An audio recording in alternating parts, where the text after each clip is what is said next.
The following sports special is a broadcast presentation of Talk Radio WRNR, Martinsburg.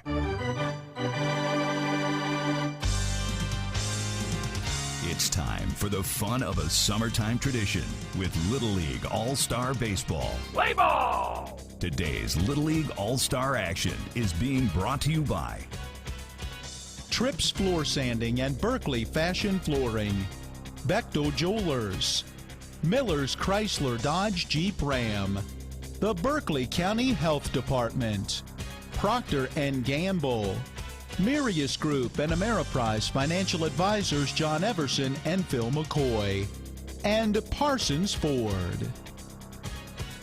And now, let's go to the ballpark and join our Talk Radio WRNR broadcast team with today's pregame show.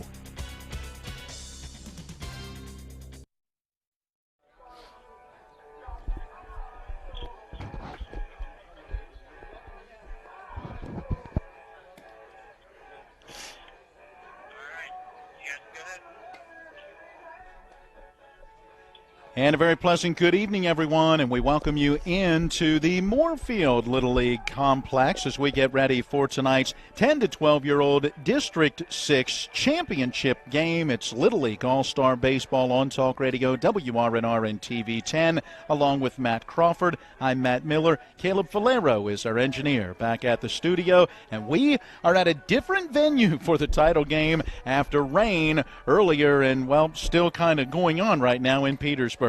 Yeah, it was a wet afternoon. Right when we got there, the rain started. The setup for Miller time at about 4:30, and just checked the weather again. It's still raining out in Petersburg. So luckily, the people over at Moorfield were able to get their field ready in record time. I mean, when we got here, volunteers lining the field and everything. So it was nice of them to be able to get here that quickly so we can have this game. And Jefferson getting in their warm-ups now after a brief delay again when we got here, thinking a rain shower is going to come through. Martinsburg already got in their warm-ups, so we're probably only about 10 or 15 minutes away from first pitch. Yeah, we'll get through the final warm-ups for Jefferson. They'll introduce today's starting lineups, and then we will get it started in what is now the decisive championship game. And Matt, the reason we are here is because Martinsburg scored a 7-3 victory yesterday, rallying with a run in the fifth to tie it, and then after falling behind by 2, getting 6 in the sixth inning to go on for that 7-3 win over Jefferson,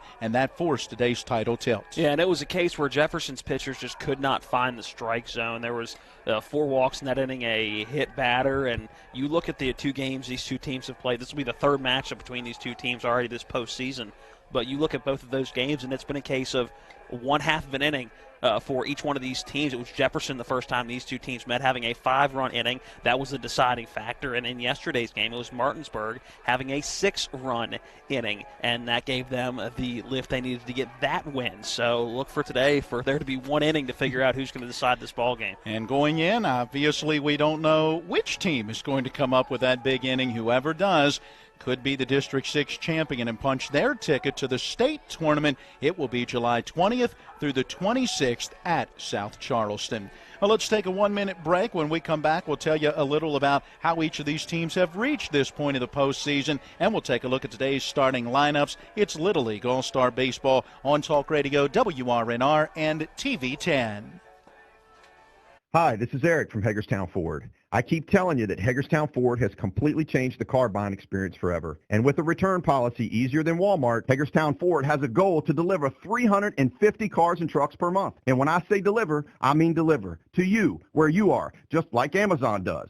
And if you don't want it, return it. No questions asked. The only way Hagerstown Ford can accomplish this extremely aggressive goal is to make the car buying process fast and easy. We simply refuse to play the dumb back-and-forth games that most dealerships want to play. There's absolutely no reason for you to waste your precious time at a car dealership. I assure you, there is no dealership from Winchester, Virginia to Washington, D.C. that can beat our price.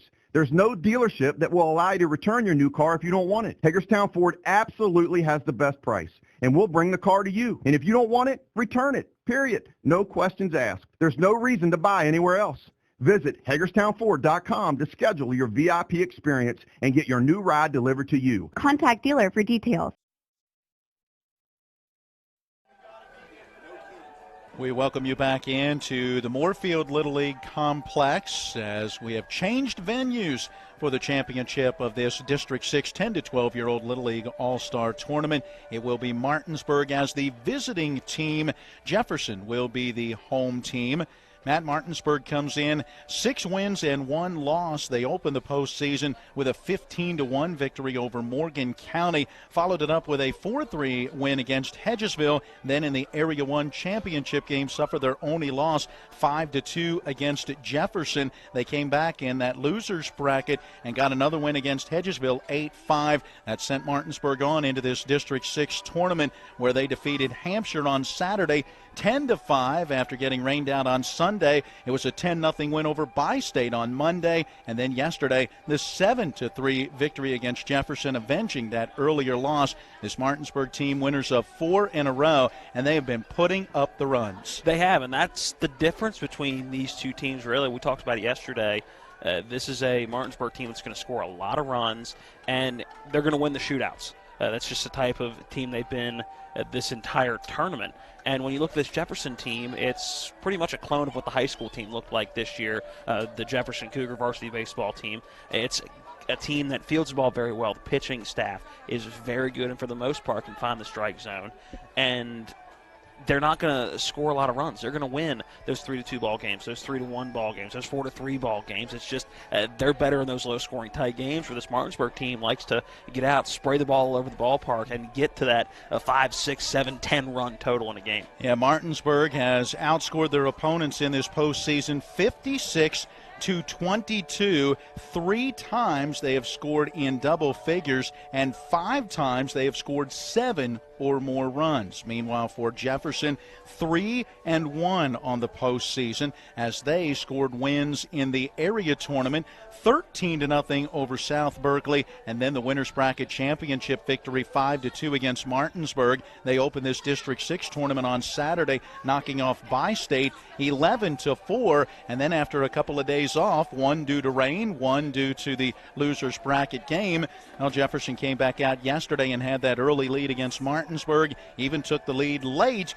but Martinsburg rallied and the final 7-3. So Jefferson has outscored their opponents over 4 games, 32-13. They'd only given up 6 runs through their first 3 games before Martinsburg scored 7 on them yesterday. So it's a case where that was a outlier game, if you will, for the Jefferson 10-12 All-Star team. Yeah, and we'll see if they can bounce back from that one. When you look back to these teams a season ago, well, at least these programs, I'm figuring a lot of these players involved at the 9 to 11-year-old level. It was Martinsburg going 4-2, winning the district championship and advancing to the state tournament, where they eventually lost 2-1 against Hurricane in the state semifinals. For Jefferson, they were the district runner-up, ultimately bowing out in that state tournament. They went 3 wins and 3 losses, and last year suffered an 8-0 loss against Martinsburg for that district championship game. So it's a familiar feeling, if you will, for both of these teams. And you and I looked at it, and a lot of these Martinsburg players were on a successful 9 to 11-year-old All-Star team last year. So it's both of these teams know what it's like to be in this kind of a situation. When you have come up through the ranks in this Little League system, both of these teams know what it's like to be in this situation. Both of these teams know what it's like to win in this situation. So it's a win-or-go-home game, and you and I say it all the time, no matter what level you're at, this is the equivalent of a Game 7. So you throw the records out the window and go out and play the game. Victor Lupus winning the coin toss back-to-back days, but today did not win that coin toss, but ultimately got exactly what he wanted anyway. Matt, the last couple of days, we've seen him take that visiting dugout, and it has certainly worked well. They put runs up early against Bi-State in getting that 10-0 victory, and yesterday, while they didn't score early, they did put some pressure on Jefferson. Yeah, they loaded the bases up yesterday in that first inning, and there's 2 mindsets that we've talked about throughout this tournament. You either want to put the runs on the board first and apply that pressure first, or you want to guarantee that you have the last at-bat. And for both of these teams from Martinsburg, they want to apply that pressure early. In Jefferson, they want to make sure they have that last at-bat, so it works out very well for both of these coaching staffs. We are just about ready for the introduction of the starting lineups to the crowd on hand now here at Moorfield. So let's go ahead and take a look at those lineups as well, and we will begin with visiting Martinsburg. They are led by manager Victor Lupus, assisted by coaches Randy Brown and Tony Gall. For Martinsburg, pitcher Aiden Medina is in the leadoff spot. He'll be followed by second baseman Jameer Brown. Batting third and playing third base, Christian Alter. In the cleanup spot, the shortstop, Braden Oviedo. Batting fifth, center fielder Ben Reisenweber. The number 6 hitter is first baseman Sean Parkinson. Batting seventh and doing the catching, Brett Pedersen. The number 8 hitter is the right fielder Matthew Johns. And batting ninth is left fielder R.J. Brown. Matty Lupus, Braden Harrison, Jalen Blair, and Will Fleming round out that roster for Martinsburg. Again, Medina, Brown, and Alter, followed by Oviedo, Reisenweber, and Parkinson.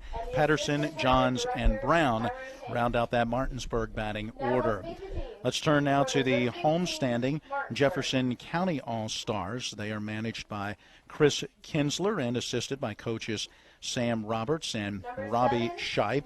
For Jefferson, in the leadoff spot will be the left fielder Darren Gilliam. Batting second and doing the catching is Sam Hafner.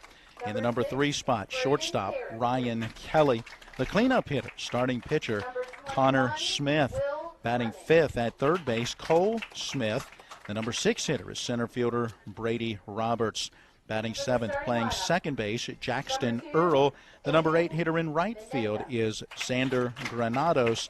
And batting ninth at first base is Jet Gross. Rounding out that roster for Jefferson, it is Miles Hoover, along with Aubrey Hobson, Trajan Kinsler, and Tanner Lukens.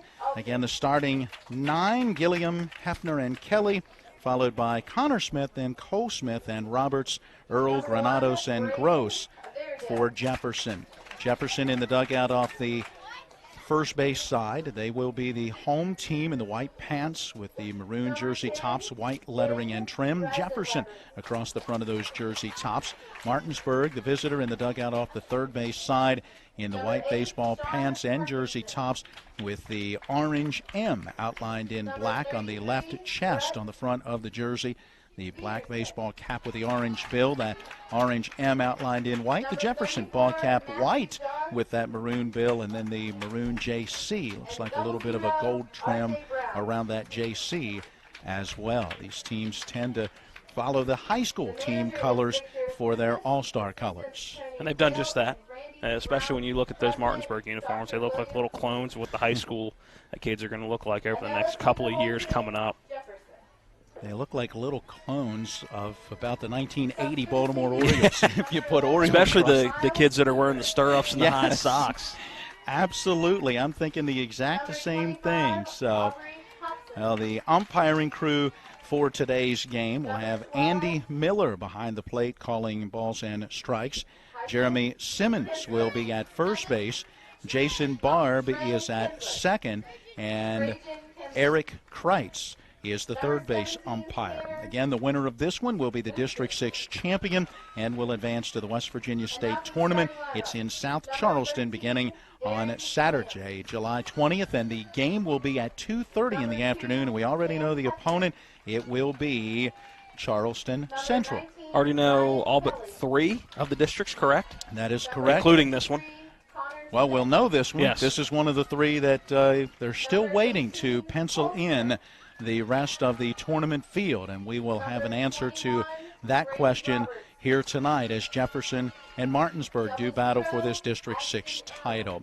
Well, as the final couple of players are introduced here, we will break away as we get ready for the national anthem and the Little League Pledge. It's a 2-minute timeout, and then we'll return to Moorfield as we get ready for today's Little League Championship action in the 10 to 12-year-old tournament. It's Martinsburg and Jefferson coming up next on Talk Radio WRNR and TV 10. And Sam Roberts, President Greg Seger. It's one of the toughest times you'll ever face when someone close to you passes away.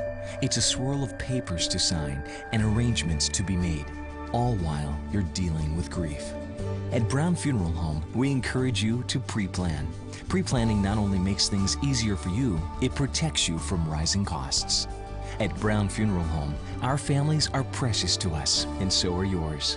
Brown Funeral Home in Martinsburg, Inwood, and Charlestown, Ranson. If you're not progressing in healthcare, you're falling behind. W Medicine has planted itself here, and they're the first university that I've found who wants to take ownership of this population of Western Maryland, Southern Pennsylvania, Eastern Ohio, and the good people of West Virginia. And it's really refreshing to see. I was able to do things that the patients were going away for, which is good for the patients, and it's good for us because we have more resources. Certainly has helped take us to another level. With 4 new car dealerships and 4 used car dealerships in 3 states, Parsons is the largest used car and fastest growing new car dealer in the tri-state area. Take Parsons Ford with huge savings on hundreds of new Fords, financing from 0%, Parsons' goal of financing for all, and Parsons' famous above market trade-in allowances that help make Parsons #1 for used cars too. See why so many won't buy anywhere but Parsons Ford in Martinsburg. We became #1 by making you #1 first. Parsons. The road to the TBT WVU Alumni Tour is coming to Hedgesville High School Saturday, July 13th at 7 p.m. Tickets are on sale now for just $20 at jflowent.com. That's JFLOWENT.com. Don't miss out on this exciting night of basketball with some incredible WVU alumni like John Flowers, Joe Alexander, Nate Adrian, and Deshaun Butler. Saturday, July 13th at 7 p.m. at Hedgesville High School. The road to the TBT WVU Alumni Tour comes to town. Crawford. I'm Matt Miller, Caleb Falero, our studio engineer. We welcome you back into the Moorfield Little League Complex, where the young lady to our left does it all. She sold us hot dogs, water, and Gatorade in the concession stand not long ago. And then just a second ago, up here reading the Little League Pledge following the national anthem as we get ready for this one. She does it all. That is called raising well-rounded individuals right there. There you go. The coaches meeting with the umpiring crew, going over the ground rules here. And, Matt, one big thing to note. There's still plenty of foul territory here at this ballpark, just like we had up at Petersburg. Plenty of foul territory behind the plate, pass balls, wild pitches. Runners will advance. Dimensions are the same, 200 feet all the way around, down both lines and in straightaway center. But the big difference, it is an all-dirt infield here at Moorfield as opposed to Petersburg where there was the grass on the infield, and that means the infielders have got to be ready. That ball's going to get on them quickly. Yeah, it's going to go a lot faster, and yesterday still had some dampness in the infield over at Petersburg, so the ball's moving even slower. The ground looks perfectly dry here with the dirt and everything, a little bit of showers, but again, they have that tarp on the field, so expect that ball to skip quickly off the dirt in the infield, and the infielders for both teams are going to have to be ready. Well, the sun is actually out and setting. It will set out over that left field fence, it looks like, and so we see shadows that have begun to stretch across the field.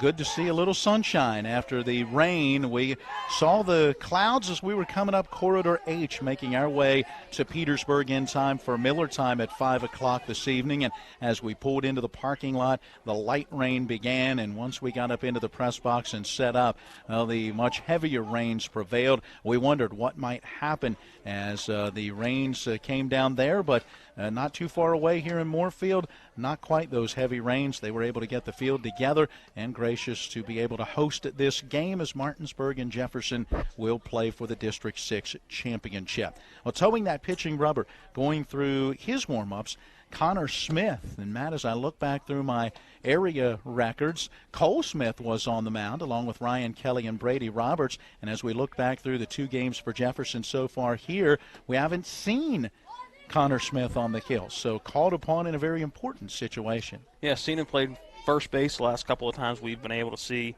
at Jefferson, so we'll see. So far, looking at the warm-up pitches, looks like some pretty good accuracy. We'll see what happens when the batter steps in, but big situation. We'll see if he can be a big player in that big situation. Aiden Medina, Jameer Brown, Christian Alter, top 3 in the Martinsburg order. trying to get it started. Martinsburg yesterday got the bases loaded, but ultimately failed to score in that first at bat. In all, Martinsburg left 8 runners on base and ultimately left 7 of those in scoring position. We'll see how they do today as Aiden Medina steps in, a left-hand batter against the left-hander on the hill. Here's the first pitch of the game, and it is down low and outside. That is ball 1, and our first pitch coming at 7:41. Just a little later than that scheduled 7 o'clock start. And when you consider we're at a completely different venue, and with all the rain that we've had, that's not bad. Here's a pitch on the outside edge for a strike, now 1-1. Medina yesterday went 0 for 3 against Jefferson, but did walk and score as a part of that 6-run 6th inning. Takes down low and away here. 2 balls and 1 strike. And so far, nothing too drastic from Connor Smith. He's basically just come out with all fastballs. Medina, very good speed out of that left-hand batter's box. It swings and pops this one up right in behind the pitcher. It's going to bounce in the dirt, be grabbed by the second baseman, and Jackson Earl will have no play as Medina quickly down the line is aboard at first. Yeah, an infield single on a tough play for anybody in that infield to make. The shortstop and second baseman playing back almost in the grass. And the way that Connor Smith fell off the mound to his left after following through on that pitch, he wasn't going to be able to get back to it. And the speed of Medina, that's an easy infield single. So the base hit, puts a runner at first for Jameer Brown. The right-hand batter shows bunt, takes a strike, runner on the move, and no throw down as it's a stolen base for Medina. Again, we talked about his speed, and he showed it there. A steal on that very first pitch to Brown. That pitch was a strike, and now the 0-1 on the way. Brown again shows bunt, takes this one down low. 1 ball, 1 strike. Medina with a pretty big lead as that ball crossed the plate. Dancing around out at second, trying to draw the attention of Connor Smith. He'll have none of it. He's ready with that 1-1. Here it comes. Brown tries to push a bunt up the first base line, but whiffed on it. Ball goes right through into the catcher's mitt of Hefner for strike 2. And you expect Brown now to swing away with 2 strikes on him. Brown yesterday, a single as he went 1 for 2, also drew 2 walks and came around to score. Swings and misses at a pitch down low and outside. Runner on the move and the throw down to third, pulling Cole Smith off the bag, and a stolen base again for Medina. It was a little bit delayed. I mean, obviously, when you look at this age bracket, everything's a little delayed, but even delayed for 60-foot bases, I think that strikeout kind of had the infield relaxing a bit, and Medina hesitated just a bit and then was off to third base. Now it brings up Christian Alter. He'll square and push a bunt up the first base line, but into foul territory for strike 1. And Matt, Martinsburg picks up where they left off yesterday. You know what I'm talking about. Not being able to push a bunt into fair territory, which is ironic considering how well they did Monday, laying bunts down, especially early in the ballgame. And how many of those bunts yesterday were up that first base line but foul by a foot or 2? Here's a bunt right back out towards the pitcher. He'll throw to the plate, and safe at the plate. Medina with a foot-first slide, able to get that foot in just ahead of the tag of Sam Hefner, and the run will score. Medina makes it 1-0 Martinsburg. Alter aboard at first. And Medina's speed bailing out that bunt wasn't a bad bunt by Christian Alter, but you want to push it up one line or the other, not right back to the pitcher. But the speed from Aiden Medina, it was a bang-bang play at the plate, but Medina's speed getting him in there safe. Fielder's choice and a run batted in as now Braden Oviedo stands in with a runner at first. 1 out in the inning, and the first pitch taken for a strike. Smith ready, that next delivery high out of the zone. Now 1-1. So an infield single, a couple of steals. There was a strikeout, and then Christian Alter with that bunt for a fielder's choice to bring in a run. He's aboard at first, and swinging away, Oviedo pops that 1-1 foul territory, and it will go out of play off the first base side. 1 ball, 2 strikes now to Braden Oviedo. 2 for 3 in yesterday's game, a single and a double. Also had a fly out to right, and in that 6-run 6th inning drew a bases-loaded walk. The 1-2 on the way. This one high and outside, 2-2. Martinsburg has been very good at drawing the base on balls here in this postseason. 23 in the area tournament. And they've continued to draw them well here at the district. Swinging away, Oviedo pops up the 2-2. Again, foul territory down the first base line, and Jet Gross unable to make the play. First baseman moving into foul territory to his left, came in front of what would be the coach's box, and then took a couple of steps back, and reaching back behind his head, had it beyond his reach and hit the dirt. Yeah, just overran the baseball by a few steps and not quite quick enough to backpedal and get back underneath that baseball. So a new opportunity for Oviedo with that count 2-2, and he swings and sends this one high in the air pretty deep into left field. Gilliam going back, and it will be over his head and up against the bottom of the fence. Oviedo will get to second as the throw comes into third, but too late as Christian Alter goes from first to third on the base hits. Boy, Oviedo put a charge into that one. Yeah, he did, and I think out in left field, Gilliam was thinking that one may have a chance to get out of here the way he kind of stepped back and watched that one hit the fence. I think he was surprised when it actually did hit the fence, having to quickly react and get that baseball. Yeah, it hit right at the base of the fence.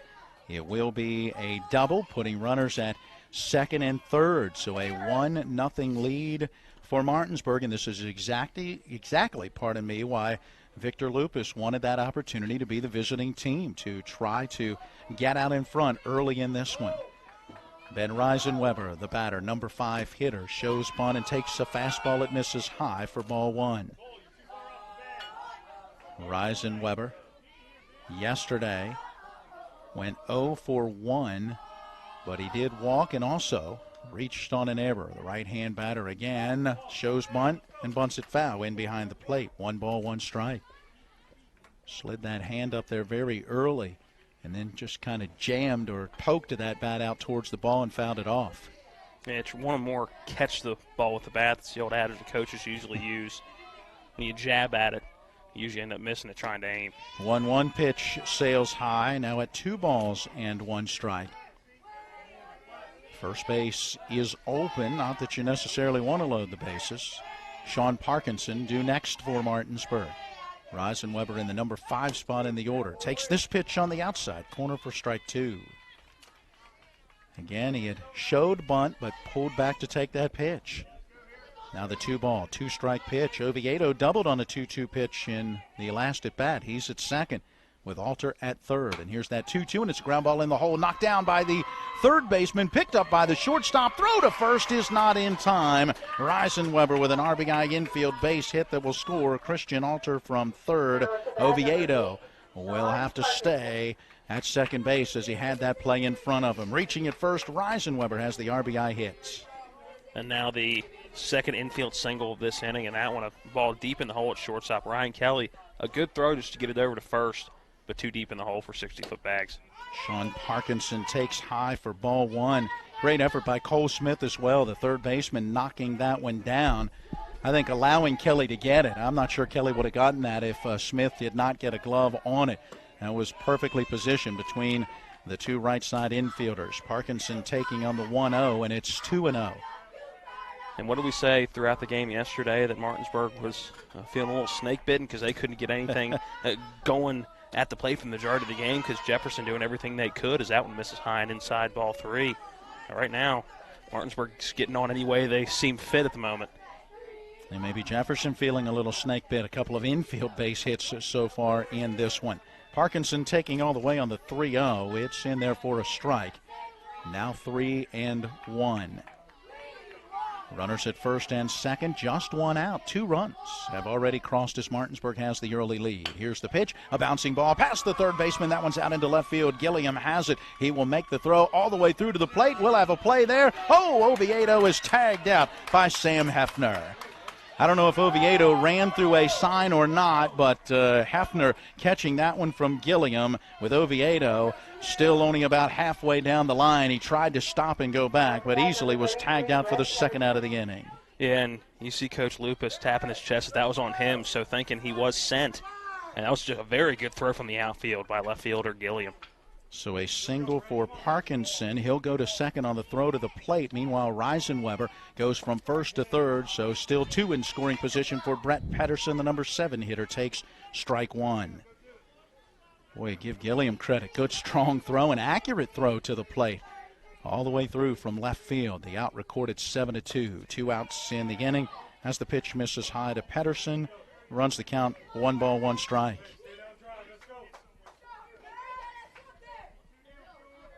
Pedersen in yesterday's matchup, 0 for 2, but was hit by a pitch and scored a run. Grounds this one on one hop to the shortstop. Fielded by Kelly. His throw just a little low, but dug out of the dirt by Jet Gross.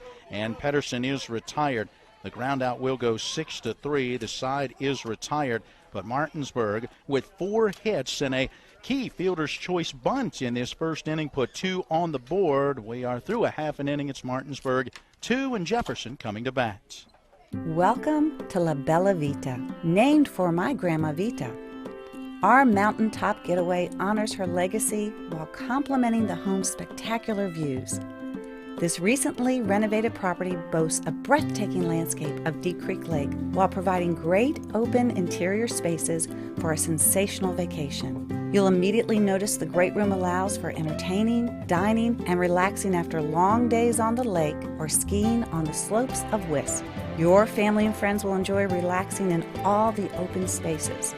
The home features 6 bedrooms, including 4 that are private suites. And each of the 4 levels of this home feature amazing visibility as far as the eye can see. Like our family, we hope you enjoy making memories here on the mountain. We love sharing the spacious, warm, and inviting home that overlooks the lake. Cheers to the beautiful life, La Bella Vita.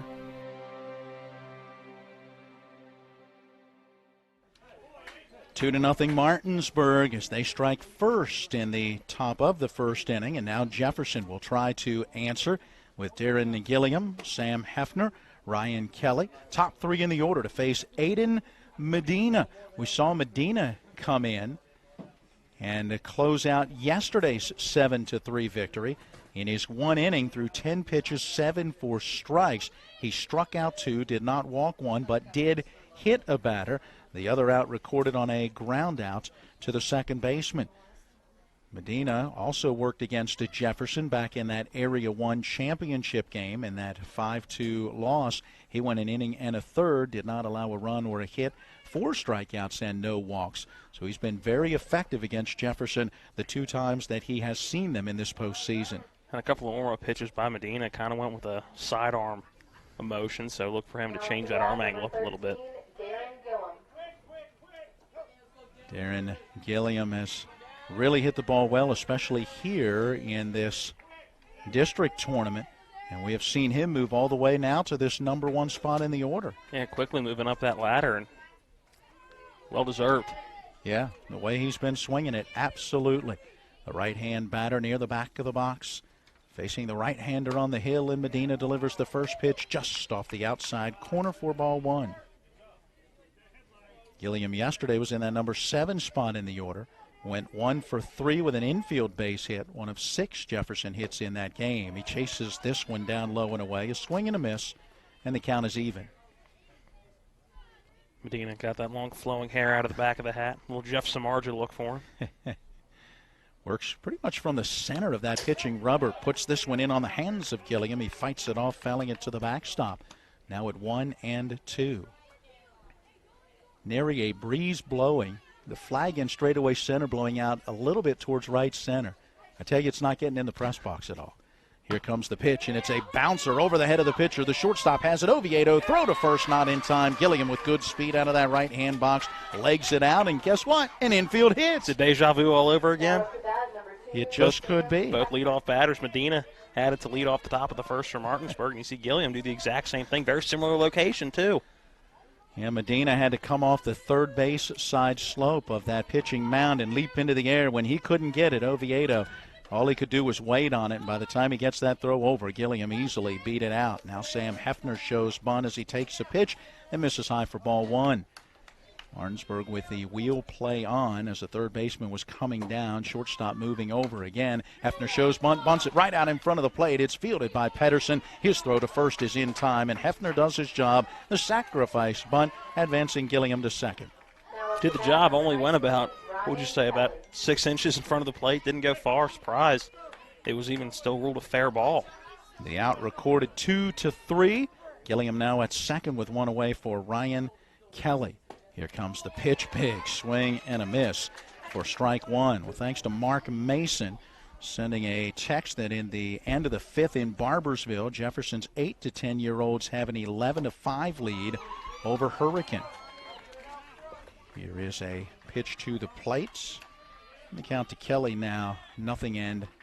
We saw Kelly on a 2-strike pitch yesterday, way back on a breaking ball and drive one into right center. Yeah, a double as he went 1 for 1 with a couple of walks, one intentional. Here he goes down looking at an 0-2 pitch on the outside corner. Nice location on that one for Aiden Medina for his first strikeout. Yeah, and a great location. That's the pitch that Kelly wants to drive it at the opposite field, and he thought it was a little too far off the plate, but a great location by Medina.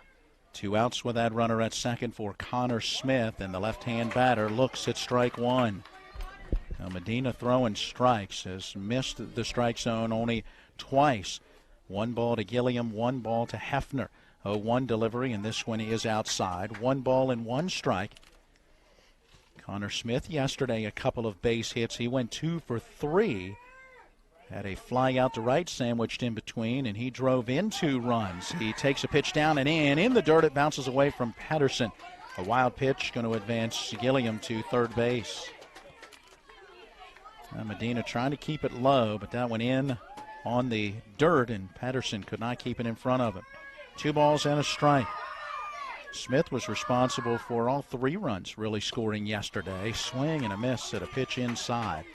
Kind of handcuffed him. It's 2-2. The front foot came out, so trying to drive that one down the right field line, but just jammed him up too much on the thin part of the bat. Medina ready, that break even on the way, lifted in the air, foul territory, third base side, ranging over to make the play to his right. Christian Alter pulls in that pop-up, and the side is retired. An infield base hit for Jefferson for the leadoff batter. He'll get all the way to third, but will be stranded there at the end of 1. It's Martinsburg 2, Jefferson 0. Martinsburg, your pitch count is... We only make home loans, so we better be good at it, and we are. It's that simple. With our focus solely on mortgage lending, you can come to us with peace of mind knowing that your mortgage loan is in good hands. As one of the nation's largest private lenders, our focus is on helping you get into your new home.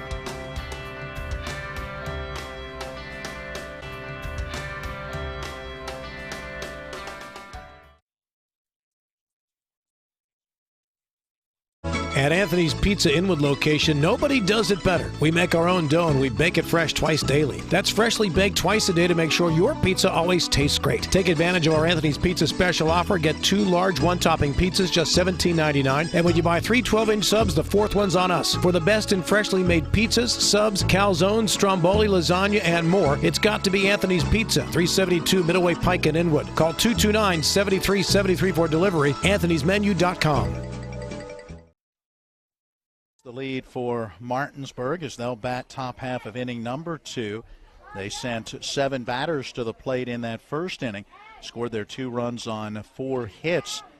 A couple of infield singles, a double and another single on a ball out into left field. 29 pitches thrown by Connor Smith. We had 18 of those going for strikes as the left-hander throws his final warm-up pitch, and we're ready to get this top of the second underway. The 8, 9, and 1 hitters due for Martinsburg. Matthew Johns will get it started. He has had a very strong postseason, defensively as well as at the plate. Does have a home run in the playoffs, so showing some power. That came here in this district tournament in the opener against Hampshire. He takes a called strike 1 to get the at-bat underway. Johns had an RBI single yesterday as part of that 6-run 6th inning. He went 1 for 2. Here comes the pitch, and it's a bouncing ball. A diving stop by the third baseman, Cole Smith, to his feet, throws on to first, and in time to get him. Put a little star by that one. And how many of those little stars we put by plays Jefferson made in the field yesterday at the infield? Very, very good for this 10 to 12-year-old team. Very good play, Cole Smith. That one took 1 bounce, and to his left side, he was fully extended on that dive. Got it right in the webbing of the glove and quickly to his feet to throw out Johns. Now R.J. Brown to the plate. Base is empty with 1 out in the pitch. Down and in, ball 1. Brown yesterday went 0 for 2. 0 for 1 with a ground out to the first baseman. Brown takes a strike. and it's now 1-1. That was one of those ones that had a star by it. That nice play at first yesterday by Connor Smith, who's now on the mound. He misses low and outside with the 1-1, and it's 2 balls and a strike. Smith works with a much more rapid pace. We've seen a different pace by many of these pitchers. Here comes the pitch, and it's grounded again past the third baseman Smith. Moving to his left, he made that dive, but this time couldn't get it. R.J. Brown has himself a 1-out single. Martinsburg has their 5th hit of the game, and we're back to the top of the order and Aiden Medina. Yeah, we saw both the last 2 balls in play hit in a very similar location. Cole Smith couldn't manage to come up with that one. Would have been another miraculous play. Medina, an infield single and a run scored his first time up. The left-hand batter takes a strike on the outside corner. Stole a couple of bases once he was on back in that first inning. No sign of Brown trying to advance. He's aboard at first with 1 out, and the pitch to the plate taken for a called strike 2. Yeah, both those very similar locations, and a good place to live if you can for Smith, right on that outside corner. And that tough lefty-lefty matchup. Hard sometimes on that ball, down and away, and that's where Smith is gone. Here comes that next pitch, and it was down low and gets by Sam Hefner, and Brown will take second base. So Martinsburg gets one into scoring position. Count now at a ball and 2 strikes to Medina. Jameer Brown due next in this Martinsburg second, already in front, 2-0. Pitch to the plate, again down low, and it's 2-2. So Medina fell behind in the count, now has battled to even it up. Showing a good eye, looking down at Victor Lupus in the third base coach's box. Medina now steps back in. 2-2 delivery, swinging a bouncing ball in between first and second. That one out into right field. Granados up with it, hits his cutoff man, and that will hold R.J. Brown to just 1 base. He goes from second to third as Medina stands at first with his second hit of the day. Yeah, Medina did a good job right there. Was standing a little more up in the box and was early on that one, but drove it right through the gap between second and first. Good piece of hitting. It'll bring to the plate Jameer Brown. Runners at the corners, and you've got to watch Medina. After he stole in that first, you imagine he might be off in this situation. Here comes the pitch. Brown shows bunt, takes it for a strike, and Medina was off, and no throw down as Hill steals second. So they count 0-1 to Jameer Brown, who was a strikeout victim in that first inning. Haven't seen that a lot out of him in this postseason. He's been very good putting it in play. Pushes a bunt up the first base line, fielded by the pitcher. He'll turn throw to first for the out. The return throw to the plate is not in time as the other runners advance. R.J. Brown comes home to score from third. Medina goes from second to third, and Jameer Brown with a sacrifice as he gives himself up for the run batted in on the safety squeeze. Yeah, and a good bunt, and luckily for R.J. Brown, that ball from Connor Smith went to first base. He hesitated going up the line and probably would have been thrown out if that play would have come home. The first pitch to Christian Alter misses high for a ball. So Brown, a sacrifice bunt for the second out of the inning, brings home a run. And now Christian Alter swings away and sends one softly into shallow left center field. Running in and making the basket catch is Darren Gilliam. Covered a lot of ground to his left. Coming in at the same time, reached out and makes the play. That will bring the inning to a close. But Martinsburg with a couple of hits and that safety squeeze able to put another on the board and add to the lead. We'll go to the bottom half of inning number 2 with Martinsburg in front now 3-0. Blue Ridge Community and Technical College. Integrated directly with economic and workforce needs of the region, our programs are learner-centered and essential to the needs of a fast-paced global economy. To schedule a visit or to learn more, go to blueridgectc.edu. Take possibility to new heights. Ascend the ridge today. Blue Ridge Community and Technical College. The National Maritime Center primary mission is to credential all U.S. mariners. We have approximately 250 employees here in Martinsburg, West Virginia. Most people aren't aware of the quality of life here in Berkeley County. We have a lot of employees that are from the area. We obviously have folks that have to do tours here, and it's kind of a little bit of a hidden secret of how nice the quality of life is here.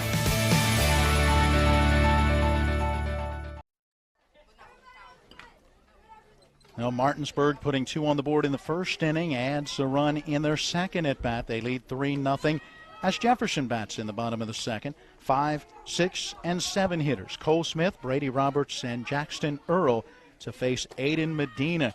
In that first inning, Matt, very effective. 14 pitches, 10 for strikes. Yeah, only 14 pitches thrown, gave up 1 hit. It was an infield single to Darren Gilliam, that leadoff spot. But other than that, very solid from that point forward, including the strikeout.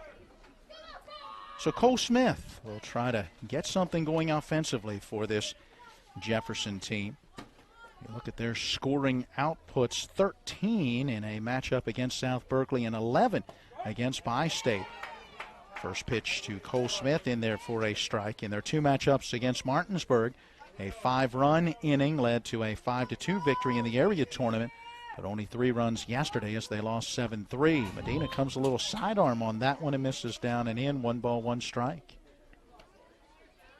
It was a 5-run third inning against Martinsburg back in that area tournament. Jefferson had 6 hits in that one. Ironically enough, they had 6 hits yesterday to score their 3 runs. 1-1 delivery, a strike on the outside corner. Now 1-2 to Cole Smith. Smith yesterday 0 for 2, a fly out to center and a pop out in foul territory to first. Medina ready in the pitch. Smith gets a piece of that one. Comes off the end of the bat and through to the backstop. Now 1-2. Yeah, ball a little bit off the plate. I think Cole Smith did a good job of changing that swing up a little bit just to make sure he could get the end of the bat on it and live to see another pitch. That's it, close enough. You don't want to let that one go by and get called out on strikes. He made some contact and now faces another 1-2, and this one well outside. I'm not sure what Medina was trying to throw, but you could tell he was taking something off, whether it was going to be some kind of curve, slider change, whatever. It slipped out of the hand and missed well outside. Yeah, I don't think he had a good grip on that one. You could tell the entire mechanics just slowed down right at the end. And now that 2-2. Here it comes. Misses high with the fastball. Good eye by Cole Smith. Count has gone full 3-2. Cole Smith 1 for 1 when these teams met in the area tournament as he came up with a big hit. And we have a balloon floating through left field, and R.J. Brown reaches up and makes the one-hand grab. Caught it right by the string. Yeah, very nonchalant. Just let it get to him, stuck the hand up quickly, and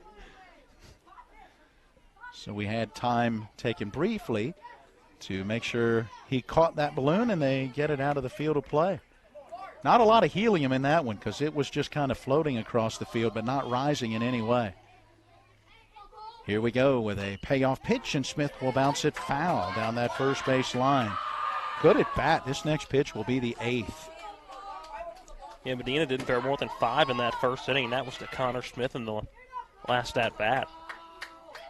Yeah, 14 pitches total to face 4 batters in that first. And halfway to that in this inning so far. And here comes that payoff, and it's a line drive down the left field line, and that one will get all the way to the fence. R.J. Brown will track it down as Cole Smith turns first and heads to second. He's there with a stand-up double. That's a great at-bat on both ends, both by Aiden Medina and Cole Smith. Cole Smith fighting off enough to see the pitch he wanted to, and Medina just left that one a little too much over the heart of the plate. And Cole Smith did a good job of turning on it and driving it into the corner. Smith with a big double. This is a Jefferson team that hasn't had a ton of extra base hits. That was a good one. A runner in scoring position for Brady Roberts. And the pitch to him missing a bit up and away. 1 ball and no strikes. Down 3-0. The leadoff batter in scoring position already. A key opportunity for Jefferson. Here comes the pitch and the 1-0. Misses down and in. 2 balls and no strikes. Thanks again to Mark Mason. Martinsburg beating Sophia 6-4 today at the Senior League State Tournament back at Oatsdale Park. Martinsburg and Shinston are getting ready to play right now, so they're playing back-to-back. There's a pitch that misses inside to Roberts as the count runs to 3-0. And getting an update that the Jefferson 8-10 got a 14-5 win in the state championship today. So they win that championship. So after they lost to Hurricane yesterday, they come right back in the double elimination tournament and get the win. Well, Brady Roberts takes a 3-0 that misses up and away. That is ball 4. A double and a walk, and Jefferson has the first 2 on in this bottom of the second. Yeah, big thanks to Keem Holmes. He's been texting or messaging us on Facebook throughout the entire tournament with that 8 to 10-year-old team. So thanks for the updates. And congratulations to that Jefferson 8 to 10-year-old team. Jackson Earl to the plate, and the first pitch to him down in the dirt. It bounces to the right side of the catcher, Brett Patterson, and the base runners advance on the wild pitch as Cole Smith goes to third and Brady Roberts to second. It's now 5 straight that have missed the zone from the left arm of Aiden Medina. Swing and a miss at the 1-0 to Jackson Earl, and he helped him out that one around bill of the helmet high. Yeah, it would have been 6 straight that missed the zone. Jackson Earl definitely chased that one up the ladder. That was almost straight up and down. Now that 1-1 delivery. Swinging a bouncing ball towards the first baseman. Parkinson has it. He'll take it to the bag. Looks at the plate but does not throw. As Cole Smith comes home to score on the ground ball out. Roberts goes from second to third. Jackson Earl retired but gets a run batted in. Jefferson on the board now trailing 3-1. So the out 3 unassisted, 1 away. Roberts now just 60 feet away for Xander Granados. Granados, the right fielder, out of the number 8 spot in the order. 0 for 1 yesterday, but was hit by a pitch. Stands in and takes a strike on the outside corner. And a lot of energy coming out of that Jefferson dugout this half inning. Since the 6th inning of last night's game, a little somber in that dugout, but coming to life here.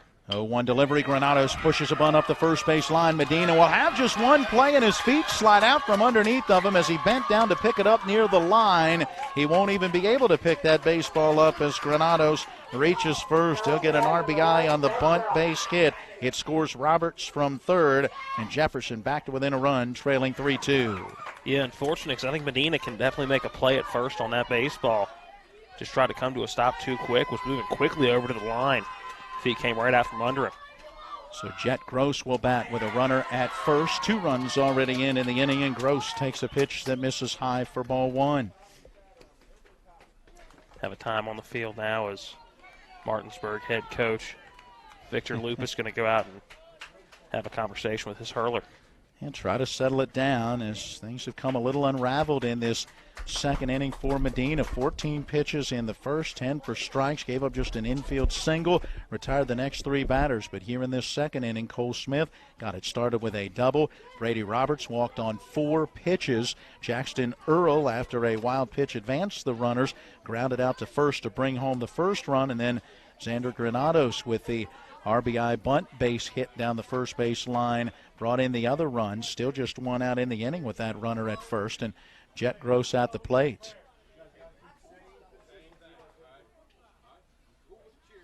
So we have just a brief conversation between our plate umpire Andy Miller and the Jefferson dugout. We are ready to get things going again as these 2 teams really being vocal out of their dugouts, cheering on their teammates. Gross stepping back in, the left-hand batter. 2 for 3 in yesterday's game. He takes down low and outside. It's 2 balls and no strikes. Mark Mason filling me in on that final, as you mentioned. Jefferson, the 14-5 win. And by the way, it was Nevin Kilmer who gave me the other senior state scores, not Mark Mason. 2 ball, no strike delivery. Taken by Gross on the outside edge, and it's 2-1. Big opportunity here for Jefferson. They've got the tying run at first base, already putting 2 on the board in this bottom of the second. It's a 3-2 Martinsburg lead. Medina, the left-hander, to the plate, and Gross lifts it in the air foul down the left field line, and that went back out of play. Now, you mentioned earlier a lot of foul territory here going down the lines. Probably close to 40 feet. Maybe a little bit more than that, actually. But a lot of foul territory to cover. So the 2 ball, 2 strike pitch due to Jet Gross. And here it comes, and it's down low and outside. And Medina just overthrew that one a little bit. It misses for ball 3. A full count pitch due. And Darren Gilliam waiting to hit next as Jefferson turns the order over. That 3 ball, 2 strike pitch, and it's a line drive into center field, dropping for a base hit. Charging hard, Ben Reisenweber under his glove, but making his turn around second and falling down is Granados. He'll get back up and end up staying at second base. Otherwise, he easily could have been to third. May have been a play at the plate, too, the way he was wheeling around second base. So Gross Nice job of hitting. Took that one right back up the middle. That line drive into center for a hit. Granados has to stop at second after stumbling coming around third, and Reisenweber catches a break after that one went under his glove. Yeah, it would have been an error for him, but bailed out at the last minute by Granados. Now Darren Gilliam back to the top of the order. Runners at first and second. Gilliam swings, lines it to the second baseman. Caught by Brown right off the top of the dirt, and he throws behind the runner at first and doubles up Jet Gross. Oh, that's a nice play. That ball was sinking quickly, and the base runners starting in motion towards the next base. And as the catch was made by Brown, pretty easy toss back behind Gross to double him up and to end the inning. But a couple of runs do cross for Jefferson. And as we go to inning number 3, it's now Martinsburg 3 and Jefferson 2. Hi, this is Eric from Hagerstown Ford. I keep telling you that Hagerstown Ford has completely changed the car buying experience forever. And with a return policy easier than Walmart, Hagerstown Ford has a goal to deliver 350 cars and trucks per month. And when I say deliver, I mean deliver to you, where you are, just like Amazon does. And if you don't want it, return it. No questions asked. The only way Hagerstown Ford can accomplish this extremely aggressive goal is to make the car buying process fast and easy. We simply refuse to play the dumb back and forth games that most dealerships want to play. There's absolutely no reason for you to waste your precious time at a car dealership. I assure you, there is no dealership from Winchester, Virginia to Washington, D.C. that can beat our price. There's no dealership that will allow you to return your new car if you don't want it. Hagerstown Ford absolutely has the best price, and we'll bring the car to you. And if you don't want it, return it, period. No questions asked. There's no reason to buy anywhere else. Visit HagerstownFord.com to schedule your VIP experience and get your new ride delivered to you. Contact dealer for details. Here we go to the top half of inning number 3. Martinsburg putting 2 on the board in the first, added a run in the second. Jefferson responds with 2 runs in the bottom of the second inning, and that's where we stand. Martinsburg with a 3-2 lead. Connor Smith towing the pitching rubber, going through his final warm-up tosses as he'll get ready to face the 4, 5, and 6 hitters. And in with your play-by-play, here's Matt Crawford. Those 4, 5, 6 hitters, Braden Oviedo, Ben Reisenweber, and Sean Parkinson. Oviedo with a double his first at-bat, and a couple of singles after that. Reisenweber with a single along with Parkinson. So, 3 guys that were able to reach on hits in their first at-bat in the first inning. Sun setting behind the mountains to our left. Lights on here at the Moorfield Little League Complex. A pretty scenic place to to call a game, isn't it? Connor Smith toes that pitching rubber. He'll be out of the windup to start this one. Again, Braden Oviedo steps in and takes strike 1. Got to really like what you're seeing from Connor Smith, not seeing time on the mound in this postseason. The left-hander has really fared well. I mean, he's given up the 3 runs, but has battled through it. You haven't seen him frustrated in any way. He just keeps pitching. Here comes that 0-1. That one misses just a bit low and inside, and not something you see often. Started out of the windup, and after that 0-1 pitch, decided to switch to the stretch. So Connor Smith now again out of the stretch. Here comes that 1-1 pitch to Oviedo. That one high and outside, ball 2. It's a 6-pitch at-bat to Braden Oviedo back in the first inning. Going on pitch 4 here. Back out of the windup. Here's Connor Smith. That one misses outside, ball 3. Now 3-1 to Oviedo. On that pitch count beginning to mount a little bit for Smith after 29 in the first inning, 15 in that second. So that's 44 pitches, and now up to 48 here in this inning. Ready with the 3-1 here. Smith a breaking ball. That one just a bit outside and a little up the ladder, ball 4, and Oviedo on with a base on balls. Boy, the walks hurt Jefferson yesterday. When you look back to how that one played out with Martinsburg putting 6 on the board in that 6th inning, there were 5 walks and a hit batter in that half inning alone. And it was 8 walks and a hit batter in all for Jefferson pitching yesterday. This time a conversation with the Martinsburg dugout about the chirping. So a warning to both the dugouts, making sure to keep it friendly. That's it. Cheer your team on. Don't say anything to the other team. First pitch to Reisenweber in for strike 1. I know some parents need to learn that lesson too at this level. Again, Reisenweber, a infield single, also drove in the first run of the game back in the first inning. This one driven to the right side, second baseman Jackson Earl up with it, flips it to short. Kelly up with it, over to first, but in safe is Reisenweber. So a good flip and good attempt at a double play by Jefferson, but good speed by Ben Reisenweber out of the box to beat out that fielder's choice, and he now stands safely at first base. Yeah, despite the all-dirt infield, that one did not really get to Jackson Earl all that quickly. And as he scooped it up, he made sure he got a good throw to Ryan Kelly, who really made a nice turn. But again, as you mentioned, Reisenweber quickly down the line, just able to beat it out. Going to see our first pinch hitter of the game, Matty Lupus. Going to bat for Sean Parkinson. Pretty consistent throughout this entire tournament. That is where Matty Lupus has come in to pinch hit, and usually it's his second at-bat as well. So Matty Lupus stands in and takes strike one on a ball that was right about letter high. Yesterday with this opportunity, Lupus had a really strong at-bat. He got the count to 3-2 and fouled off a couple before eventually going down on strikes. Here comes that 0-1. That one lifted to the second baseman. He's up with it and will hold on to it as getting off the bag was Reisenweber and getting a couple steps too far, but able to get back in safe, 2 down. That's a tough one for Lupus. Came right out off the end of the bat. Hit it pretty well, but that liner almost directly at Jackson Earl, who barely had to move to stick the glove up and make the catch. Now stepping in is Brett Pedersen, ground out victim in his first at-bat. Do you feel momentum switching dugouts just a little bit? Jefferson, just a bit. Very vocal. They scored 2 runs in that bottom of the second, and now they're an out away from getting out of this top of the third for the first time, not giving up a run. Yeah, I mentioned that in the last half inning. Right as you say that, the Martinsburg dugout, the cheering begins. That 0-1 pitch high and inside to Pedersen.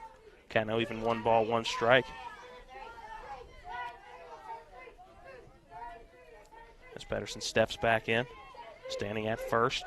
Ben Reisenweber. Here comes that 1-1 pitch. That one right off the end, lifted to the right side. Over is Jackson Earl, right behind second base. The second baseman hauls it in for out number 3. 1 base runner this inning, but nothing doing for Martinsburg. We go to the bottom of the third. When we come back, it's Martinsburg 3, Jefferson 2. It's one of the toughest times you'll ever face when someone close to you passes away. It's a swirl of papers to sign and arrangements to be made, all while you're dealing with grief. At Brown Funeral Home, we encourage you to pre-plan. Pre-planning not only makes things easier for you, it protects you from rising costs. At Brown Funeral Home, our families are precious to us, and so are yours. Brown Funeral Home in Martinsburg, Inwood, and Charlestown, Ranson. The level of care that I got at WVU Medicine was top-notch. If you're not progressing in healthcare, you're falling behind. Is really an integration, looking at a clinical care network, looking at the good people who can help push the envelope and raise the bar for delivering quality healthcare product. To have my life back is absolutely a blessing. I am beyond thankful for WVU Medicine. I absolutely 100% have my life back.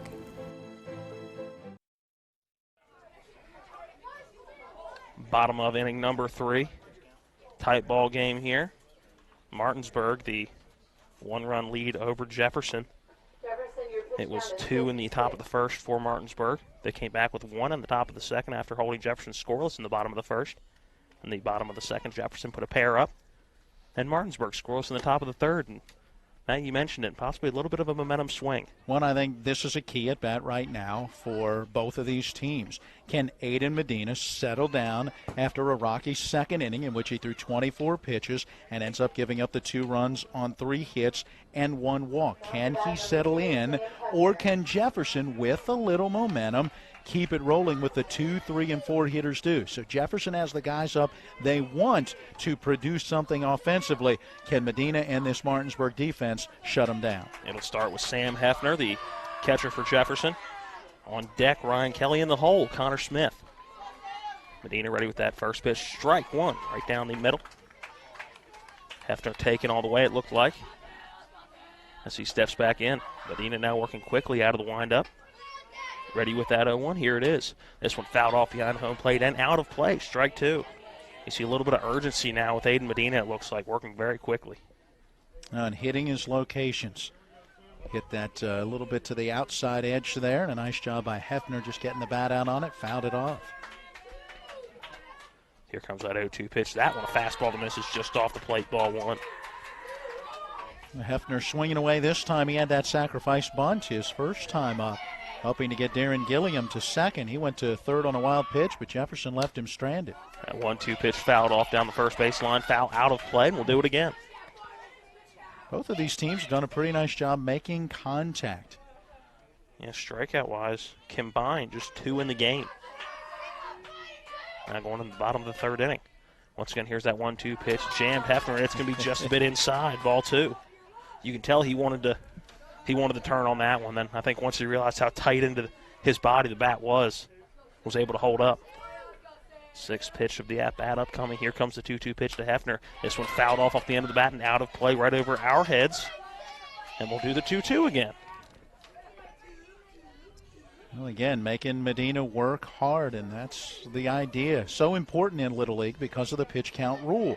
The more pitches you can make that pitcher throw early on in this game, the more likely you are to see him reach the 85-pitch limit and have to come out of the game later. Count now runs full as that 2-2 misses outside. And a good at-bat on both ends. So an 8-pitch at-bat to Cole Smith. Smith was able to drive that one for a double down the left field line. See what Hefner has here. Here comes that 3-2 low and inside, ball 4. And that's a tough one for Medina because he was ahead of Hefner, no balls and 2 strikes, and then ultimately let him off the hook. And now the leadoff man is on representing that tying run. And leadoff man now on for the 3rd consecutive inning for Jefferson. Each inning they've had that leadoff man on. High and inside, ducking out of the way is Ryan Kelly for ball 1. Kelly a strikeout victim on 3 pitches. Back in that first inning, great location by Medina, a fastball right on that outside corner. I'm not sure how he got out of the way of that one. Here comes that 1-0 pitch to Kelly. There's a strike right down the middle. That's what Medina's lacking right now is that consistency, and that consistency comes in his delivery. He's got to be more consistent. A little herky-jerky in that delivery, especially right at the end. There was a much smoother delivery. 1-1 to Kelly, lifted into foul territory, moving over onto this Parkinson, and he will not be able to haul it in. Looked like he was camped right underneath it, but misjudged it just a little bit, fell just to his left. Surprised it didn't hit his shoulder on the way down with how close that one fell to him. Yeah, I'm not sure if he just kind of lost it at the last second or not, but he seemed to really kind of jab the glove towards the ball as opposed to just resting that glove and letting the ball drop down into it. So Ryan Kelly catches a break. Let's see what he does with it. Here comes that 1-2 pitch, fouled off behind home plate and out of play. Boy, that is a big break for Kelly and for Jefferson. And Kelly, a hitter that you don't want to give too many free chances to. We've seen him hit the baseball very well in this tournament so far. Yeah, 4 for 6 back in the area tournament, keeping it going in this tournament. That 1-2, a ground ball to shortstop. Oviedo up with it, flips to second for 1, over to first, gets by Parkinson as it was in the dirt. Ryan Kelly going to advance to second on the wild throw, and now runner in scoring position. So the first out going to be a flip from Oviedo to Jameer Brown at second. But then the throw from Oviedo at first getting by Parkinson. That one going to go down as a E6. Well, an E4 in this case. It was the shortstop Oviedo who got it to the second baseman to at least get the out of Hefner. That's one that Brown's just got to eat. He had no opportunity to get Kelly at first, did not need to throw that one, and now put the tying run in scoring position. Brings up Connor Smith, takes strike 1 right at the knees. And you know Smith's trying to find the outfield grass in some way because Kelly most likely scoring on a ball that can find the outfield grass. Here comes that 0-1 pitch, and strike 2 as Smith hunched over watching that one catch the outside corner. Good pitch. Medina hitting his spots with those first 2. Now he needs that out pitch. He's got to finish this hitter. Here comes that 0-2, low and away, ball 1. Again, we go back to Hefner, who reached to get the inning started, even though he was just erased on the fielder's choice. It was an 0-2 count before eventually he drew the walk. Here comes that 1-2 to Smith. This one driven to the right side. Jameer Brown up with it, fires over to first for the second out of the inning. Advancing to third is Ryan Kelly. So there you go, the tying run now just 60 feet away. A wild pitch, a pass ball, anything could bring him in. So Pedersen really has to protect behind the plate. That brings up the only man with an extra base hit in this game for Jefferson, Cole Smith. Again, that was following an 8-pitch at-bat. To lead off inning number 2, first pitch he sees misses outside, ball 1. Yeah, very close pitch, but just off that outside corner. And how about the game Smith is having? You mentioned his double, but how about the plays he's made defensively at third? Here comes that 1-0. That one misses well outside, ball 2. Good stab by Rhett Pedersen, making sure he's keeping that one in front of him. Again, Kelly with good speed is going to score on a pass ball with how deep this backstop is. 2-0 the count now. There's strike one at the letters. Yeah, good pitch, and Smith showed no indication he was ready to swing. I think he was waiting to make sure that Medina could find that strike zone. We've seen that a lot with some of these Jefferson hitters. They're going to let that first strike go no matter what. Here comes that 2-1 pitch, a breaking ball. Stays upstairs, 3-1.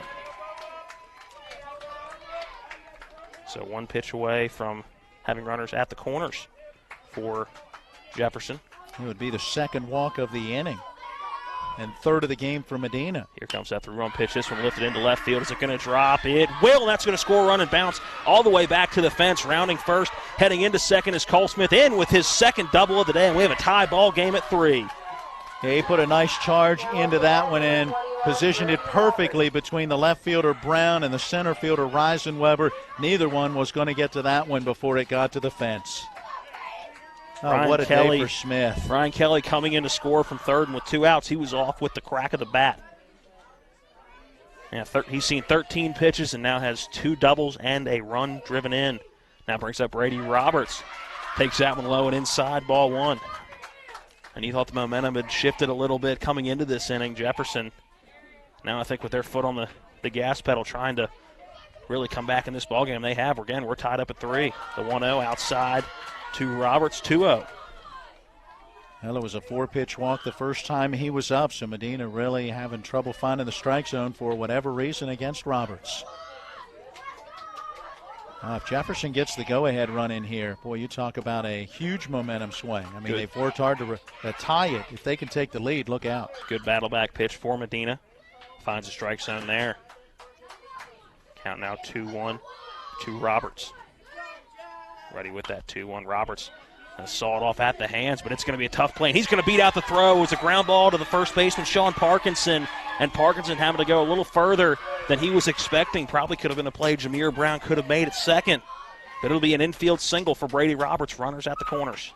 Yeah, a situation where Medina, the pitcher, was not going over to cover. And as you mentioned, Parkinson maybe could have let that one go and let Brown take it. It looked like Brown was saying that very thing, the two having some communication at the end of the play. Yeah, Brown ending up behind Parkinson as we now have a delayed steal as Roberts trying to egg on a throw. He will not, and be at second base with a stolen base. Jackson Earl, the batter. First pitch to him misses the strike zone, ball 1. So now the go-ahead run just 60 feet away. And another run right behind him. Here comes that 1-0 to Earl in for strike 1. Earl an RBI in this game. It drove in Cole Smith back in the second for the first 2 runs in that inning. It was a ground out to first base. Ready with that 1-1. That one bounces in. A good job by Pedersen keeping it in front of him and making sure Cole Smith stays at third. And that one bounced up and actually hit Earl in that batter's box. Pedersen catching a little bit of a break so that he didn't bounce any further away. 2 balls, 1 strike to the second baseman, Earl. Here comes that 2-1 pitch, and it's driven to the opposite field. Fair ball. It is going to get past a diving Matthew Johns in right field all the way to the fence. 2 runs are going to come around to score, and Jackson Earl is going to be waved around. He's coming home, rounding third, and he is safe at home. It was a dive in right field by Matthew Johns. He missed it by the time he got up and got the baseball. It had rolled to the fence. 2 runs came around to score. It was Cole Smith and Brady Roberts. Jackson Earl was not being held up at third. He comes around a 3 RBI inside the Parker. Boy, you don't see that very often, do you? I mean, you give Matthew Johns a ton of credit trying to make that diving play. If he can make that catch, he's going to preserve a tie ball game instead by making that dive when he couldn't come up with it, and it goes all the way to the fence. You knew that Jackson Earl was going to be able to keep running for a long way. Would he come all the way around or not? Well, the answer is yes, as he was able to get the inside the park home run. 4 runs have now come across to score here in the inning, 3 of which coming with 2 outs now. And Jefferson, the 6-3 lead over Martinsburg. What'd you talk about in the pregame show with these two teams. In the area tournament, a 5-run inning, and that's what wins it for Jefferson. Yesterday, a 6-run inning. That's what won it for Martinsburg, and now we're talking about a 4-run bottom of the third that now has Jefferson out in front. That big inning has really been key for both of these teams. A pitching change right now. Looks like it's Matthew Johns coming in from right field for Martinsburg while Johns gets in his warm-up pitches. We'll take a 1-minute timeout. We'll be back with the rest of the bottom of the third. It's Jefferson 6, Martinsburg 3. With 4 new car dealerships and 4 used car dealerships in 3 states, Parsons is the largest used car and fastest growing new car dealer in the tri-state area. Take Parsons Ford with huge savings on hundreds of new Fords, financing from 0%, Parsons' goal of financing for all, and Parsons' famous above-market trade-in allowances that help make Parsons #1 for used cars, too. See why so many won't buy anywhere but Parsons Ford in Martinsburg. We became #1 by making you #1 first. Parsons. The road to the TBT WVU Alumni Tour is coming to Hedgesville High School Saturday, July 13th at 7 p.m. Tickets are on sale now for just $20 at jflowent.com. That's JFLOWENT.com. Don't miss out on this exciting night of basketball with some incredible WVU alumni like John Flowers, Joe Alexander, Nate Adrian, and Deshaun Butler. Saturday, July 13th at 7 p.m. at Hedgesville High School. The road to the TBT WVU Alumni Tour comes to town. Here for Jefferson, they've played at 4, including a 3-run inside the park home run by Jackson Earl. And a new pitching, the change for Martinsburg. It'll be Matthew Johns coming in from right field. The new right fielder is R.J. Brown as he moves from left to right. Reisenweber moves from center to left, and taking over in center is Aiden Medina, who was pitching. First pitch to Xander Granados. Misses just outside, ball 1. Make it Tanner Lukens. We've had a pinch hitter called on. Lukens grounds one foul down the first base line and out of play. Now even at 1. Time for each of these managers to make sure of their strategy and getting their substitutes in for the mandatory at-bats. Lukens batting in this number 8 spot in the order. The 1-1 to Lukens misses high. Ball 2. Lukens drove one to the right side of the infield. It got through the first baseman last night in that 2-run inning. Here comes that 2-1 pitch. That one high and away. Ball 3. Well, that Jefferson dugout very vocal, but before that pitch comes, they go almost quiet, allowing Lukens to focus and concentrate, and then they erupt when the pitch missed. Here comes that 3-1 pitch to Lukens. This one fouled off down the first base line and out of play. A couple of spectators ducking for cover, not sure where that one was going to come down. And now the count runs full, 3-2, 2 outs here in the bottom of inning number 3. Lukens now waits. Here comes that 3-2 from Johns. That one misses low and away, ball 4. Well, the base on balls will give Jefferson a 2-out base runner, and that'll be the 3rd walk issued by Martinsburg pitching so far in this one. Looks like we're going to have a special pinch runner. It's going to be, or a re-entry. Yep. It looks like, yeah, 'cause it's going to be Xander Granados coming back in, re-entering. Again, with 13 players. That Jefferson squad and Martinsburg, in fact, each player needs to have 1 at-bat. Yep, Lukens did his job, drew the base on balls. Now Granados with a little more speed back out there. First pitch to Jet Gross. Misses just off the plate and a little high, ball 1. Yeah, the indication from Andy Miller, our plate umpire, that one up just a little bit. Here comes that 1-0 to Gross. Takes strike 1. Matthew Johns worked a 1/3 of an inning back in the area tournament, so did not see a lot of time on the mound in that tournament. Ready with that 1-1. Here's Johns. This one lifted into shallow left field, and it's going to drop in for a single off the bat of Jet Gross. Moving up to second is going to be Granados, and this 2-out rally continues for Jefferson. Another nice job by Gross, just making contact. I mean, he's not beating the ball all over the park, hitting these, super hard smashes. He's just making good, solid contact in that first inning. Got it up the middle for a line drive into center, and this time gets it over that infield and into left for a base hit. Back to the top of the order, it's Darren Gilliam as he takes strike one. And the ninth batter to come up to the plate in this inning for Jefferson. It has been a long half inning for Martinsburg. Here comes that 0-1, a swing and a ball tipped right at the plate. So Pedersen can't hold on to it, but the count now 0-2, and a big pitch upcoming for Martinsburg as they want to get out of this inning as quickly as possible. Out of the windup is Matthew Johns. Here comes that 0-2 pitch. Way outside, gets by the catcher Pedersen. Advancing to third is going to be Granados, and advancing to second is Jet Gross. So now two runners in scoring position for the leadoff batter, Gilliam. Yeah, wild pitch to advance both runners. That one just got away from Johns. Ready with the 1-2 pitch here from Johns. A chopper back up the middle. Johnson up with it. He'll fire over to first. Parkinson brings it in for out number 3. 4 runs come across in the inning off a big 3-run inside the park home run by Jackson Earl.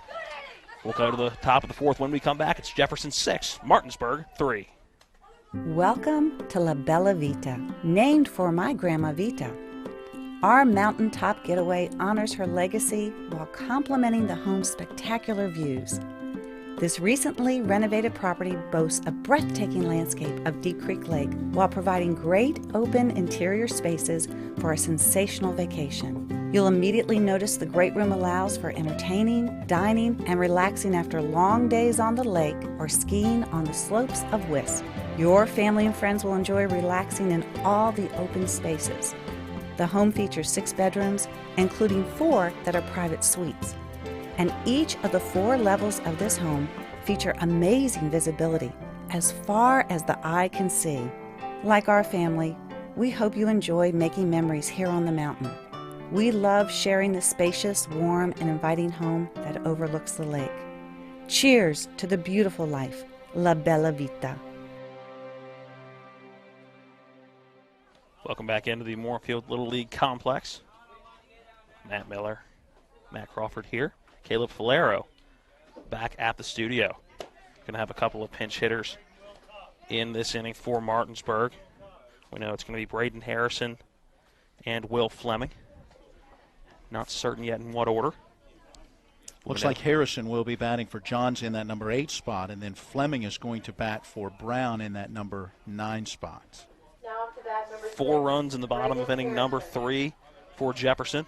As we enter the top of inning number 4, 6-3, that Jefferson advantage. And it is a time right now where for Martinsburg, they need to try to wrestle some momentum back. A time as we're going to get some guys warming up in the bullpen for Jefferson. Yeah, I think trying to figure out which way the bullpen's going. Especially with some standing water down that right field line. So there we go. Everybody is set and ready, as there will be a player down there to kind of help protect that bullpen area. That's Trajan Kinsler, who will be the protector, while Tanner Lukens is the one who begins to loosen. Some good enunciation right there. Protector. Yes. First pitch to Braden Harrison, high and outside, ball 1. Connor Smith back out on the mound for Jefferson. We have him at right around 56 pitches. 57 after that one. Yeah, figure the loosening is simply to have somebody ready should Martinsburg begin to get something going. Because right now, you're looking at Smith. You figure he could go as long as he can in this one. And 1-0, a breaking ball, misses high inside, ball 2 to Harrison. The chant of Harry coming from that dugout down the third base line belonging to Martinsburg. Here comes that 2-0 pitch. That one misses outside, ball 3. Well, Harry went 0 for 1 yesterday in the matchup against Jefferson. Trying to get on here. Martinsburg needs a runner. Here comes that 3-0. That one misses low, ball 4. Well, and at the end of that pitch, Smith really stumbling off that third base side of the mound as he kind of lost his balance, at least, maybe his footing a little bit as well. And our plate umpire going to go out and check on him and make sure that everything is okay. Well, he does. Again, Will Fleming will be the pinch hitter for R.J. Brown. That number 9 spot in the order. That base on ball is just the second so far that Connor Smith has allowed, and that first walk was in the last half inning, and he walked the leadoff batter then as well. And Yats was able to work right through that inning. A fielder's choice, a line out and a pop out, and he retired the next 3 guys. So let's see what happens now. Everybody seems to be okay. Will Fleming steps in, his first step out of this ball game, and takes strike 1 on the inside corner. Off-speed pitch. It started outside and broke inside from that left arm of Connor Smith. Fleming yesterday drew a walk in his only at bat. Here comes that 0-1 pitch. Fleming squares around the bunt, pulls back, and takes strike 2. A good-looking pitch on that outside edge. See Coach Lupus kind of hang his head on that one. Yeah, saw that a couple times, and a couple times by Fleming yesterday. Pull back on balls in the area to bunt. Fleming swings away on that 0-2. Caught on the mound by Connor Smith. Will not throw back over to first as Braden Harrison had got a few steps off the bag, and a smart play by Connor Smith to realize he got one. No need to throw that one away. Well, and he was ready to throw over to first, but lost that baseball in pulling it out of his glove. Our plate umpire, Andy Miller, all over it, giving the indication that the line out wasn't out. Fleming's line drive was caught. It was on the transfer that the ball was dropped, and that allowed Harrison to get back. Back to the top of the order, Aiden Medina swings and miss. First pitch he sees, strike 1. Big swing right there for Medina, looking for his 3rd hit of the day.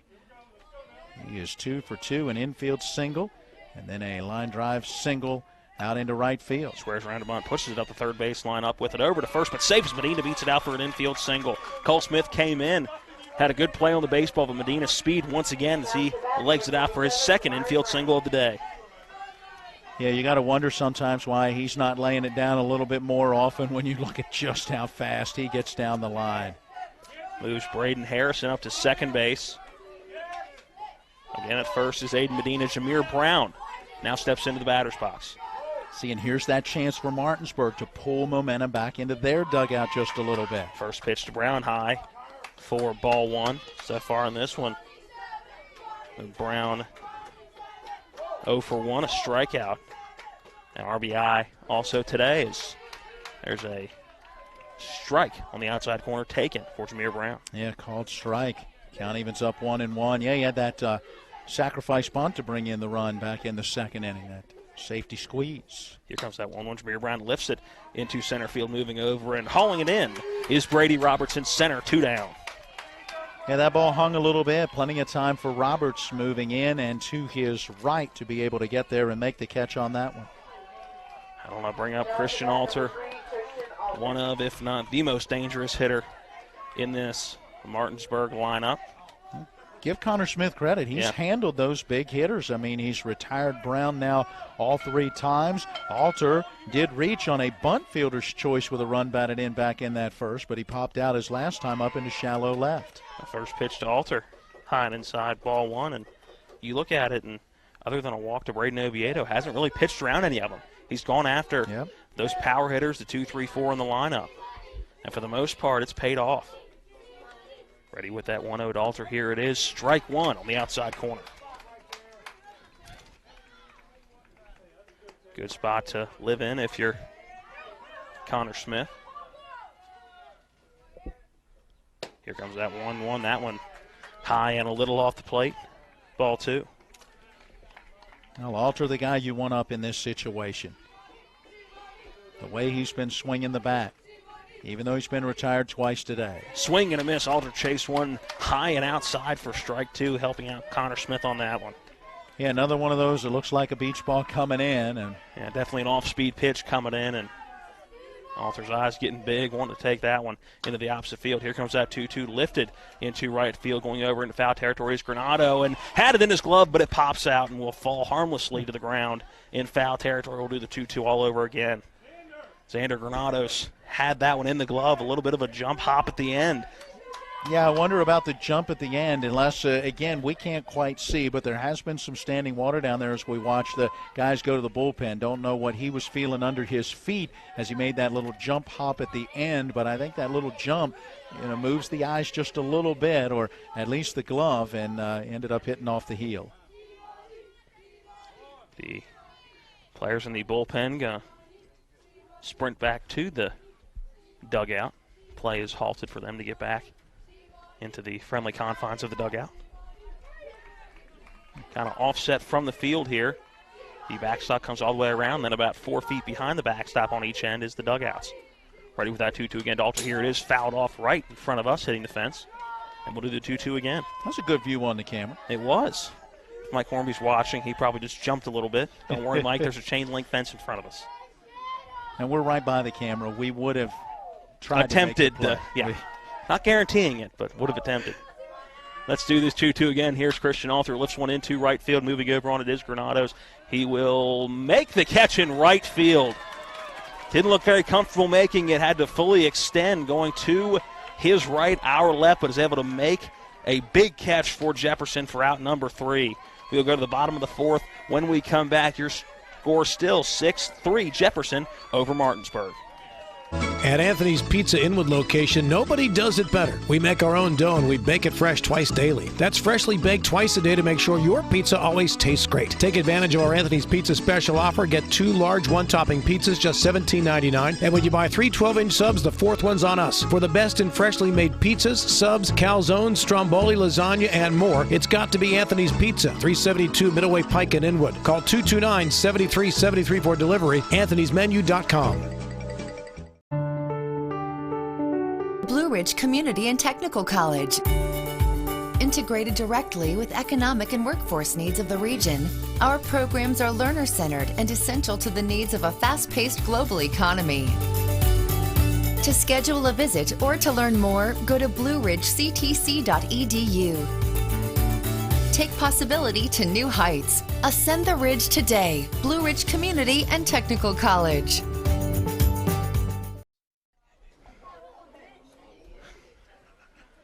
Welcome back into the newly lit press box.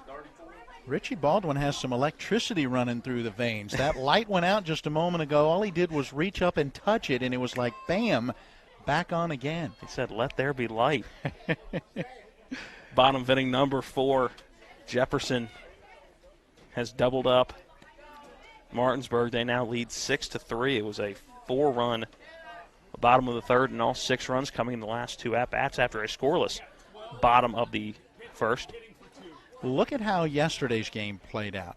You mentioned it almost like a tale of 2 games, how it was going early on for Jefferson. And then even when Martinsburg tied it, Jefferson regained the lead, but Martinsburg fought and got that momentum back and had that big 6-run inning, and they get the 7-3 victory. Here in this one, looked like all Martinsburg early on. 3 runs in their first 2 at-bats. They've got a 3-0 lead, but Jefferson rallied, got to within 3-2, and then took the lead in their last at-bat in the 3rd. First pitch to pinch hitter Trajan Kinsler.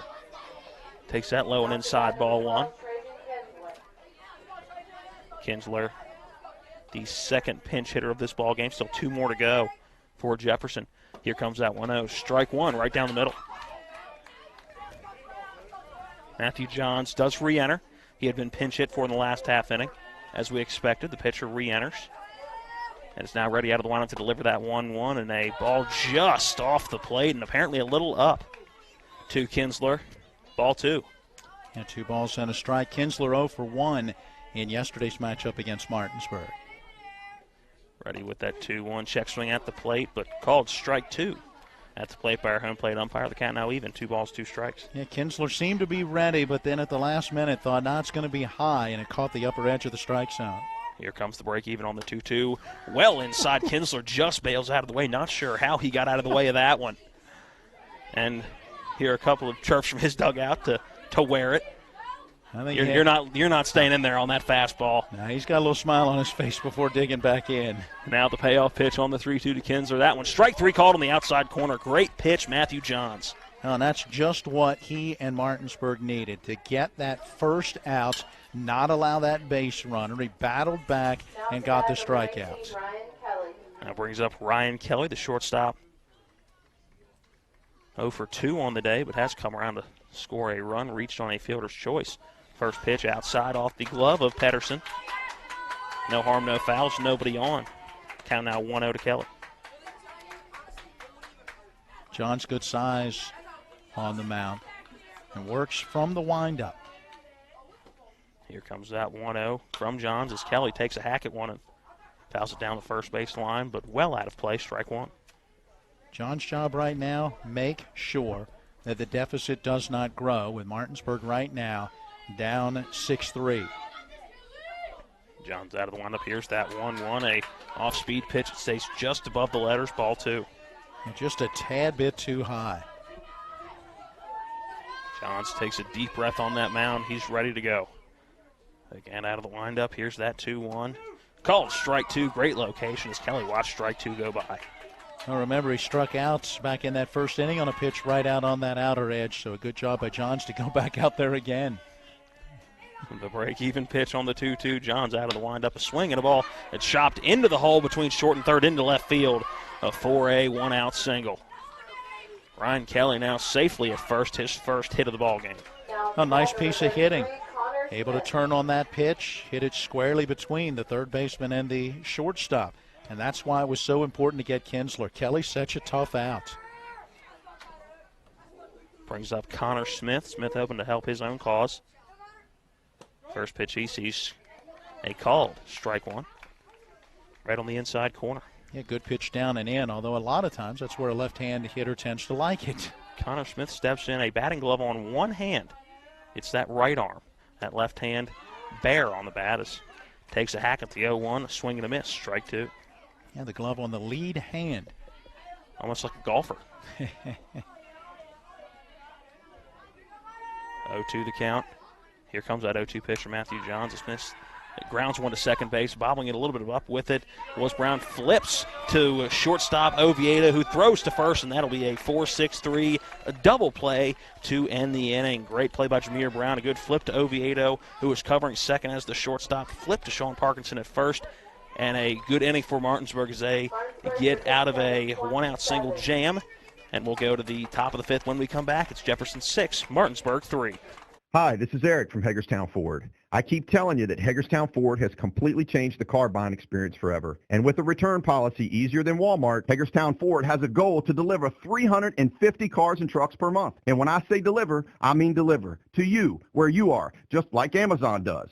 And if you don't want it, return it. No questions asked. The only way Hagerstown Ford can accomplish this extremely aggressive goal is to make the car buying process fast and easy. We simply refuse to play the dumb back and forth games that most dealerships want to play. There's absolutely no reason for you to waste your precious time at a car dealership. I assure you, there is no dealership from Winchester, Virginia to Washington, D.C. that can beat our price. There's no dealership that will allow you to return your new car if you don't want it. Hagerstown Ford absolutely has the best price, and we'll bring the car to you. And if you don't want it, return it, period. No questions asked. There's no reason to buy anywhere else. Visit HagerstownFord.com to schedule your VIP experience and get your new ride delivered to you. Contact dealer for details. Welcome back into the Moorfield Little League Complex. Taking orders here. A couple of orders coming up. 6-3 Jefferson over Martinsburg as we go to the top of inning number 5. It was 2 runs in the top of the first for Martinsburg. They had another one in the top of the second. Jefferson came back with 2 in the bottom of the second and then 4 in the bottom of the third. We've been scoreless ever since. Back in with your play-by-play for the 5th and 6th. Here's Matt Miller. Who would have ever thought we would be asking for water with the amount of rain that we saw earlier at I can with the amount of heat we're standing in right now, and you and I are not exactly small people. Well, thank you. We are insulated in the winter, but in the summer it is a sweat fest. And I feel comfortable saying that for you as well. Well, let's get into the action now as Connor Smith delivers that first pitch to Braden Oviedo, and it is on that outside edge for strike 1. I'm there with you. I get it. Oviedo with a double and a base on balls, trying to get on to start this 5th inning as Martinsburg down to their final 6 outs and right now down by 3 runs. And Smith throwing strikes, finds that outside edge again for strike 2. This is where the magic happened for Martinsburg yesterday. See if they have some fifth-inning magic in them today. 0-2 pitch hit on a low line, played on a hop by the second baseman. Jackson early slid over a little to his left, caught it on that one quick bounce, and throws out Oviedo. Great job by Jackson Earl staying down on that baseball. A lot of guys at this level will come up thinking that one's going to take a nasty hop. He stayed down, kept that glove on the ground, and that was the difference in that play. Great job at the second baseman. Hey, this team has played very well defensively throughout the postseason, and they are showing it big time today. Put a little star by it again. It's Ben Reisenweber, the due batter. He'll come to the plate and foul the first pitch back for strike one. Reisenweber with an RBI infield hit back in that first inning. Bounced into a 4-6 fielder's choice last time up in the third. He is 1 for 2. Martinsburg got to get something going. They have stranded 6 base runners, leaving 3 in scoring position so far. Here's a pitch that's up and away. 1-1 now to Reisenweber. They left 2 on, both in scoring position in that first when they did score 2 runs.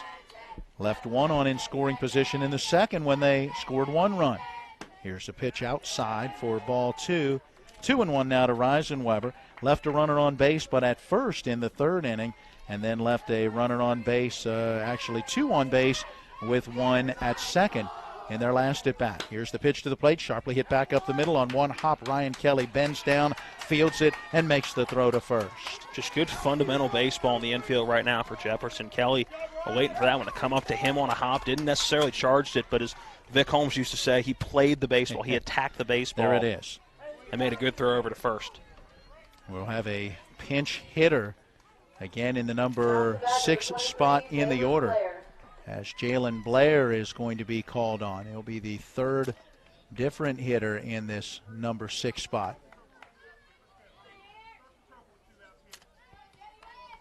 Batting with 2 outs and nobody on in this 5th inning. Parkinson had a single to lead off the first at bat in this number 6 spot in the order, and then it was Matty Lupus in the 3rd inning who came in. He lined out to the second baseman. Now Jalen Blair stands in and takes strike 1. The right-hand batter checks up his swing and appeal to the first base umpire, I believe. Yes. Our first base umpire, Jeremy Simmons, says no. So it's 1 ball and 1 strike.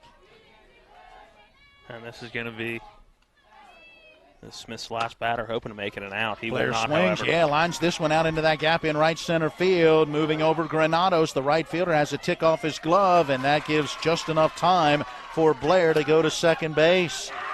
Might be a double as much as it was a single. He was, I think, going no matter what. Granados not quite playing that one cleanly, just really and gave him the opportunity to get there a little more easily. He did slide in safely, but Blair is in scoring position with 2 outs. And now we'll have the pitching change. Brett Patterson would be due next. Let's wait and see who that new pitcher is going to be. And what a tremendous effort for Connor Smith. Smith going to exit the ball game, having gone 4 2/3 innings. 8 hits allowed so far, giving up just the 3 runs, but the runner on base is his responsibility. He would strike out 1 while issuing 2 base on balls. And now we'll have the new pitcher beginning his warm-up tosses. That's Tanner Lukens, who was loosening earlier in this one. And Lukens now taking over on the mound. As he gets in his warm-up tosses, we take a 60-second break, and then we will return to Moorfield, where your score is Jefferson 6 and Martinsburg 3. When you're hurting, we're here. When things are confusing, we're here. When you need answers, we're here. Brown Funeral Home. We've been caring for families like yours for generations, since 1880. Whether you want to plan ahead or you need us now. Our families are precious to us, and so are yours. Brown Funeral Home in Martinsburg, Inwood, and Charlestown-Ranson. We're here when you need us. If you hang the WVU Medicine sign, certainly has helped take us to another level. He literally saved my life. It's just mind-boggling to me that he was able to do what he did. We're able to affect much more of a difference for our patients with these resources. Having people treated locally enhances their overall care. They treat you great, and they're down to earth in the West Virginia way that all West Virginians treat each other.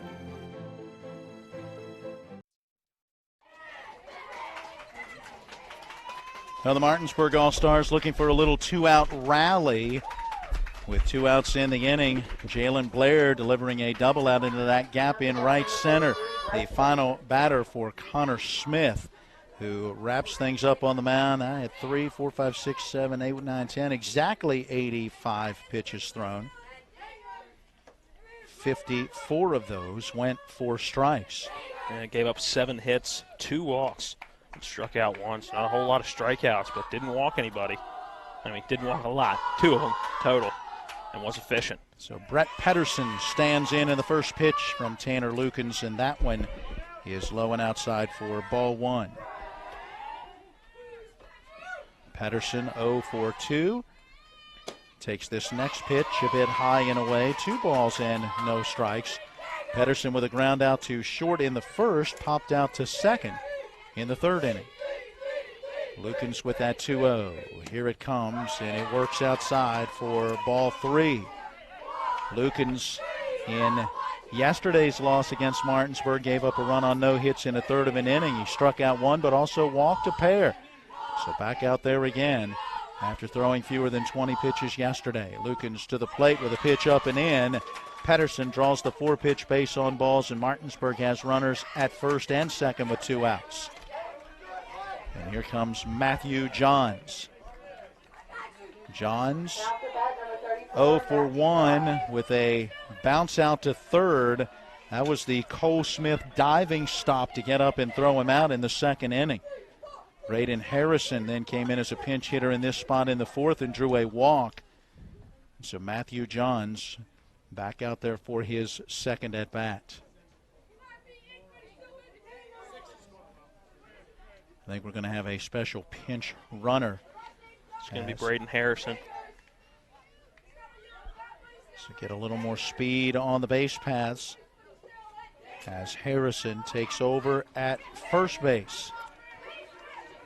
So he will be aboard there with Blair at second base. And Matthew Johns at the plate. Lukens with the pitch right down the middle for strike 1. Good battle back pitch. He needed that. Missed his first 4 out of the zone. And you figure Johns is taken after 4 straight balls. He's going to watch until he sees a strike. Now that next pitch, a swing and a miss. Good fastball from Lukens. Johns swings right through it. And we know that Johns has power, has a home run in this tournament. He's hoping number 2 can come right about now and tie this one up. Lukens ready. Here's the pitch. A swing and a miss. He got him. Johns goes after what looked like a breaking pitch that went down and away from the right-hand batter. And Tanner Lukens, after giving up a walk to the first guy he sees, gets the strikeout to bring the inning to a close. Martinsburg will threaten. They'll leave 2 on base, including 1 in scoring position.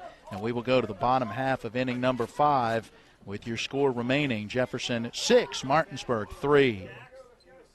With 4 new car dealerships and 4 used car dealerships in 3 states, Parsons is the largest used car and fastest growing new car dealer in the tri-state area. Take Parsons Ford with huge savings on hundreds of new Fords, financing from 0%, Parsons' goal of financing for all, and Parsons' famous above market trade-in allowances that help make Parsons number 1 for used cars too. See why so many won't buy anywhere but Parsons Ford in Martinsburg. We became number 1 by making you number 1 first. Parsons. The road to the TBT WVU Alumni Tour is coming to Hedgesville High School Saturday, July 13th at 7 p.m. Tickets are on sale now for just $20 at jflowent.com. That's JFLOWENT.com. Don't miss out on this exciting night of basketball with some incredible WVU alumni like John Flowers, Joe Alexander, Nate Adrian, and Deshaun Butler. Saturday, July 13th at 7 p.m. at Hedgesville High School. The road to the TBT WVU Alumni Tour comes to town.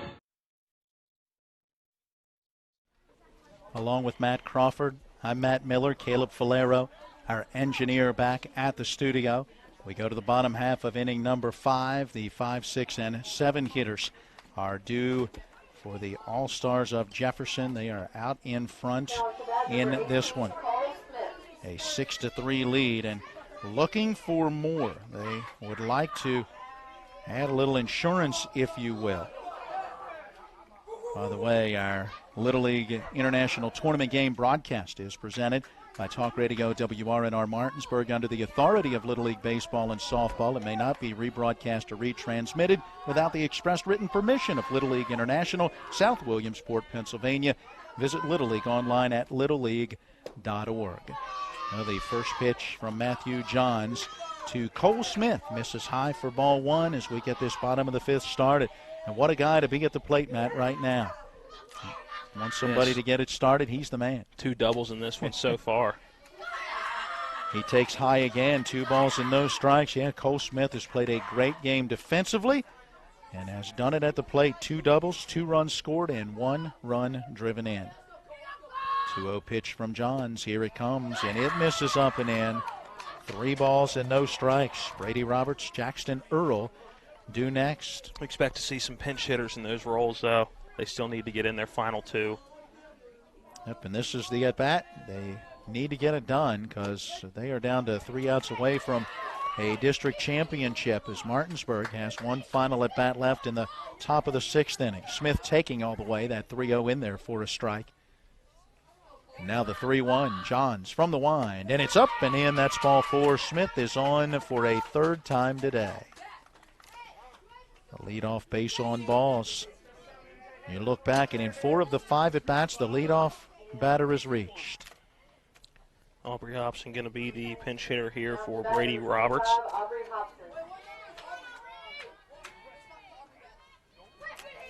So Aubrey Hobson called on, hitting in the number 6 spot in the order. Batting with a runner at first and nobody out, and he takes a strike on the outside corner. Wondered for a moment if he might be ready to lay down a bunt, whether this coaching staff for Jefferson might play for an extra run right now in front 6-3. Well, none of the coaches in this tournament so far have been shy about laying down bunts. Swinging away, Hobson sends a ground ball into right field. That one past Parkinson and quickly into right, where it's fielded by the right fielder, and his throw through to third base, well up the line and out towards left field. And with that throw through, it allows Hobson to go to second. Why lay down a bunt when you can drive a beautiful ball into right field? Good piece of hitting by the right-handed Hobson. A little late on that one, but is able to drive it into the gap between second and first into right field. Victor Lupus with a question to our plate umpire. Andy Miller going down to talk with our first base umpire. I'm not sure what the conversation is about.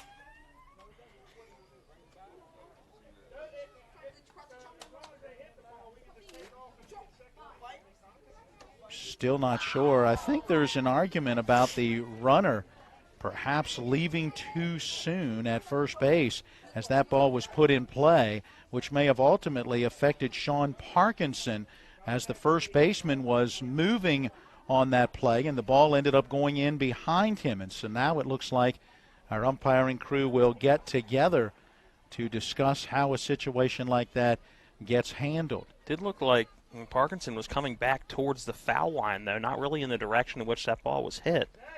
So if he did leave, I'm not sure how much it really impacted that play. Still can't leave early, but not sure if that necessarily directly impacted that play that Parkinson would have made.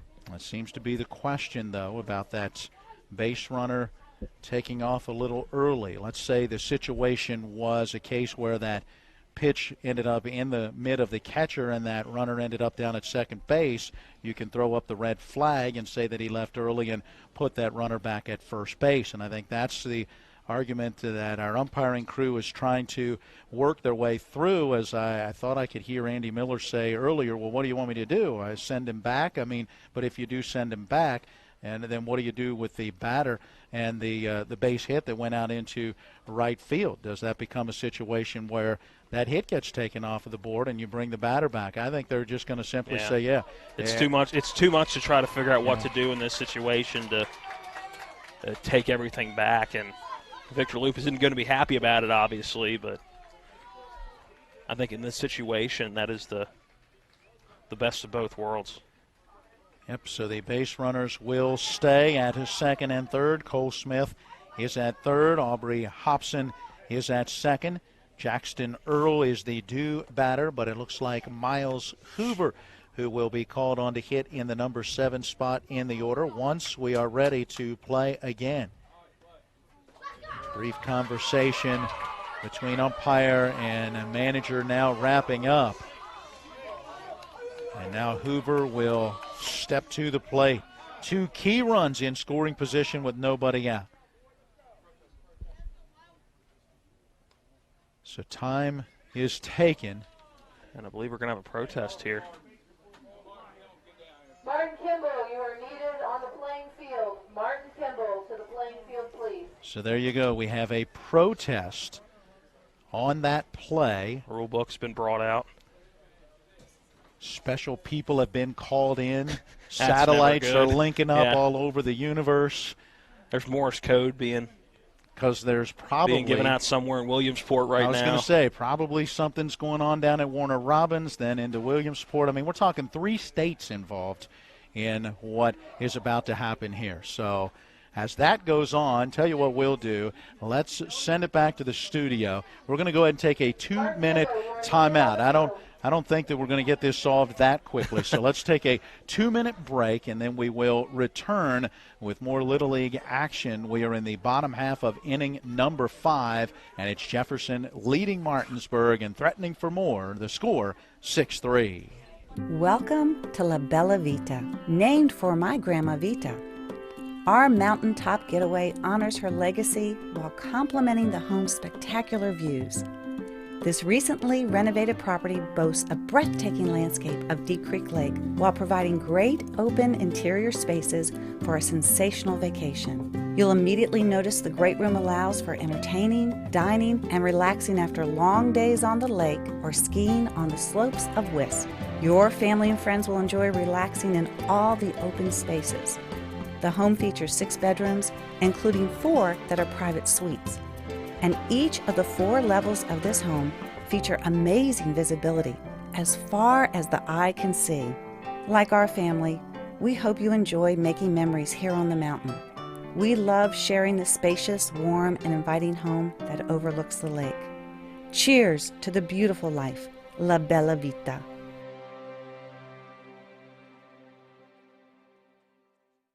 Ron Hawker here. You have no idea what Johnny's goes through to bring you the best seafood around. We have snow crab clusters, shrimp, crab meat, fish, all the best seafood you want at Johnny's. It's a tough job out here, but our customers are worth it. Johnny's with 2 great locations, 1456 Winchester Avenue, Martinsburg, and Route 11 south in Chambersburg. When will I be able to retire? How do I make the most of the money I have? How do I leave a lasting legacy to my loved ones? I'm Philip McCoy, financial advisor with the Mirius Group, a private wealth advisory practice of Ameriprise Financial Services Incorporated. Call us today at 304-263-4343 to help you make the most of your financial future. Our office is located at 1270 Winchester Avenue, Martinsburg, West Virginia. Ameriprise Financial Services Incorporated, member FINRA and SIPC. Well, we're back again here at Moorfield. You may be going, well, what are you doing in Moorfield? I thought this tournament was in Petersburg. Well, it was until... You'd be right if you thought that. Yeah, until we had to take Noah's Ark from Petersburg here to Moorfield earlier this evening to be able to get out of the rain up there. Getting the WRNR canoe. And we were very surprised on our way down going, there's no way it's dry in Moorfield, right? And then it's like, well, maybe when we come around this bend, and sure enough, it wasn't bad. And so they got the field together here, and we are playing the District 6 championship game right now. And so we took a break. I got to turn that down just a little bit. You hear the crowd mic. We took a break as there was a potential protest being asked for by Martinsburg as a base runner apparently leaving early that created a distraction for the first baseman Parkinson, who ultimately was going opposite of where the ball ended up going on a hit off the bat of Aubrey Hobson. That one went out into right field, and now Jefferson has runners at second and third. And after the higher powers, you might say, all get together along with the umpiring crew, the ruling is that the play stands, and we are back to action with the first pitch to Miles Hoover, high and tight for ball 1. the excitement of Little League baseball in a crucial game. And you're playing for a chance to advance to South Charleston in the state tournament. Here's a pitch that misses up, 2 balls and no strikes. And early on, looked like all Martinsburg. A 2-0 lead after 1, a 3-0 lead going into the bottom of the second inning. Aiden Medina was rolling right along, but in that bottom of the second ran into trouble and ran into more trouble in the bottom of the third as the 2-0 pitch misses high. 3 balls and no strikes now to Hoover, and ultimately Jefferson scored 2 in the second and 4 in the third, and that's where we stand right now, 6-3. Jefferson with the lead, but looking for more. Martinsburg already down to their final at bat. They'll have the 9, 1, and 2 hitters due. Quick conference, Pedersen, the catcher, took the ball back out, gave it to Matthew Johns, now gets back behind the plate, and the pitch misses high, and that's ball 4. A 4-pitch base on balls, and frankly, none of those were close. Now, all those missing in the exact same location, so you got to wonder about the arm angle coming over. Now it looks like Xander Granados will be coming in to hit. He gave way to Tanner Lukens. Lukens is now on the mound. So I think there's a question at the plate now by Chris Kinsler, the Jefferson manager.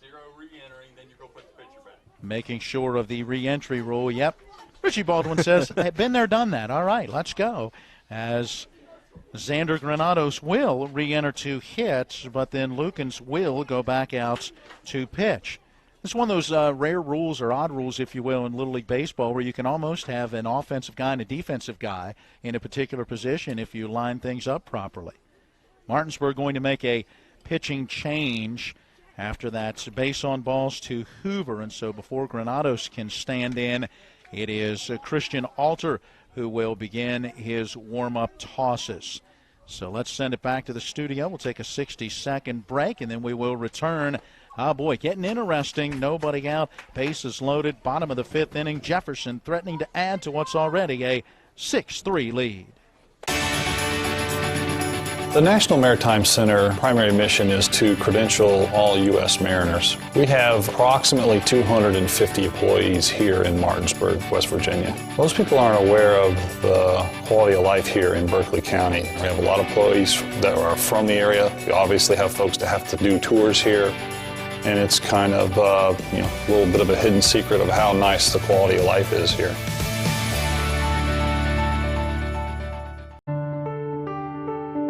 Blue Ridge Community and Technical College. Integrated directly with economic and workforce needs of the region, our programs are learner-centered and essential to the needs of a fast-paced global economy. To schedule a visit or to learn more, go to blueridgectc.edu. Take possibility to new heights. Ascend the ridge today. Blue Ridge Community and Technical College. We welcome you back in to the Moorfield Little League Complex. Moorfield Park, the pool, is just to the right with the parking lot out off of the first base side. There's another field out over that right field fence. A beautiful little setup here. And great watching that sun go down and the darkness settle in with the mountains out in the distance. Well, not a great setting right now for Martinsburg as they took an early 3-0 lead, but right now down 6-3. And Xander Granados stands in. The entire infield is drawn in with nobody out on the bases loaded, and Granados trying to lay down a bunt. Bunts right through it for strike 1. Cole Smith is at third. Aubrey Hobson at second. Miles Hoover aboard at first. Granados had an RBI bunt single his first time up. Stands in. This time going to swing away, pops it foul and back out of play, and the count at no balls and 2 strikes. Not only is the infield playing right now in this all dirt infield, but the outfielders even playing a little more in than they're used to. So even if the ball does find the outfield, they're going to try to stop the bleeding at 1 run rather than allowing that guy to score from second. By the way, Matthew Johns went back out to right field, so R.J. Brown has come in to play second, and Jameer Brown has gone over to play third as Alter was over there. Swinging away, here's a ball hit down the left field line, run down by Reisenweber, who makes that grab in fair territory just before heading into foul territory. He gets the out of Granados, but it's a sacrifice fly and a run batted in as Cole Smith scores from third, and Jefferson extends that lead out in front. Ironically enough now, 7-3. What was that final last night? If my memory serves me correctly, 7-3. Yeah, I just wanted to make sure I got that right. One down with runners still at first and second. And I believe Martinsburg wants an appeal as to whether the runner left too soon. And our third base umpire, Eric Kreitz, says no, he did not. So it is a sac fly. Trying to get any break they can at the moment on the base pads. And that's it. You know, it's always worth check. a shot. It doesn't hurt anything to check. So now Jet Gross, the number 9 hitter, stands in. One out with two still on, runners at first and second. Alter from the stretch and the pitch on the outside corner for strike one. Again for Martinsburg, it'll be the number 9 hitter, either Brown or Fleming. And then back to the top of the order, Aiden Medina and Jameer Brown, as Martinsburg bats in the 6th inning.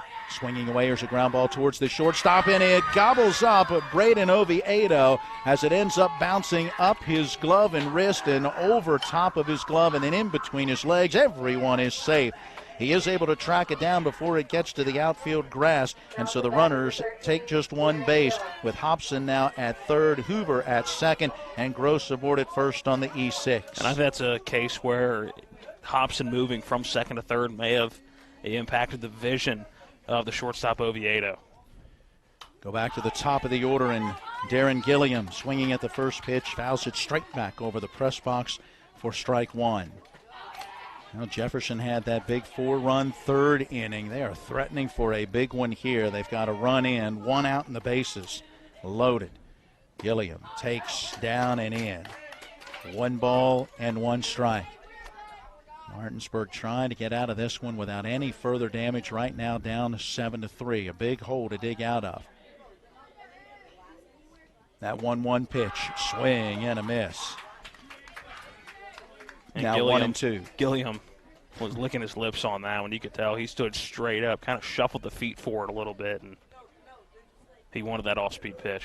Gilliam 1 for 3 so far. Swings at the 1-2, pops it over the drawn-in infield, out into right field. A run will score as Hobson crosses. A big turn for Hoover. He'll stay put there, throw behind him at third, and he dives back in safely. Station to station baseball as Aubrey Hobson able to come home and score on the play. Hoover now stands at third. Gross is at second, and Gilliam aboard at first with his second hit of the day and a run batted in. And Jefferson is clicking on all cylinders right now. Matt, you mentioned it was a tale of 2 games yesterday. It's been a tale of 2 games so far today, and right now Jefferson is really starting to put their foot on the floor. Yeah, they've got an 8-3 lead and make it more as Sam Hefner swinging at the first pitch, lines it over the head of the second baseman. That one out into right field, and a couple of runs will score, and with the throw through to the plate, Hefner is going to second base.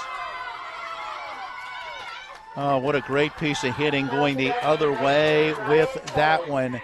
That will be a single. He'll take the extra base on that throw through to the plate. Hoover easily able to come home and score from third. Gross, who was at second, rounds and scores as well. Gilliam goes all the way from first to third. And again, it's Hefner at second. 2 more in scoring position. That's 4 runs in the inning, and now 10 on the board. A 10-3 Jefferson lead. Breaking pitch taken by Ryan Kelly for strike one. And what has Jefferson done a lot today? It's really impressed me how they've waited on pitches and driven them into the opposite field. That shows a lot of discipline at the plate. Johns will give up 3 runs on 3 hits in his inning and a third on the mound. A strikeout and 2 walks. That's his numbers.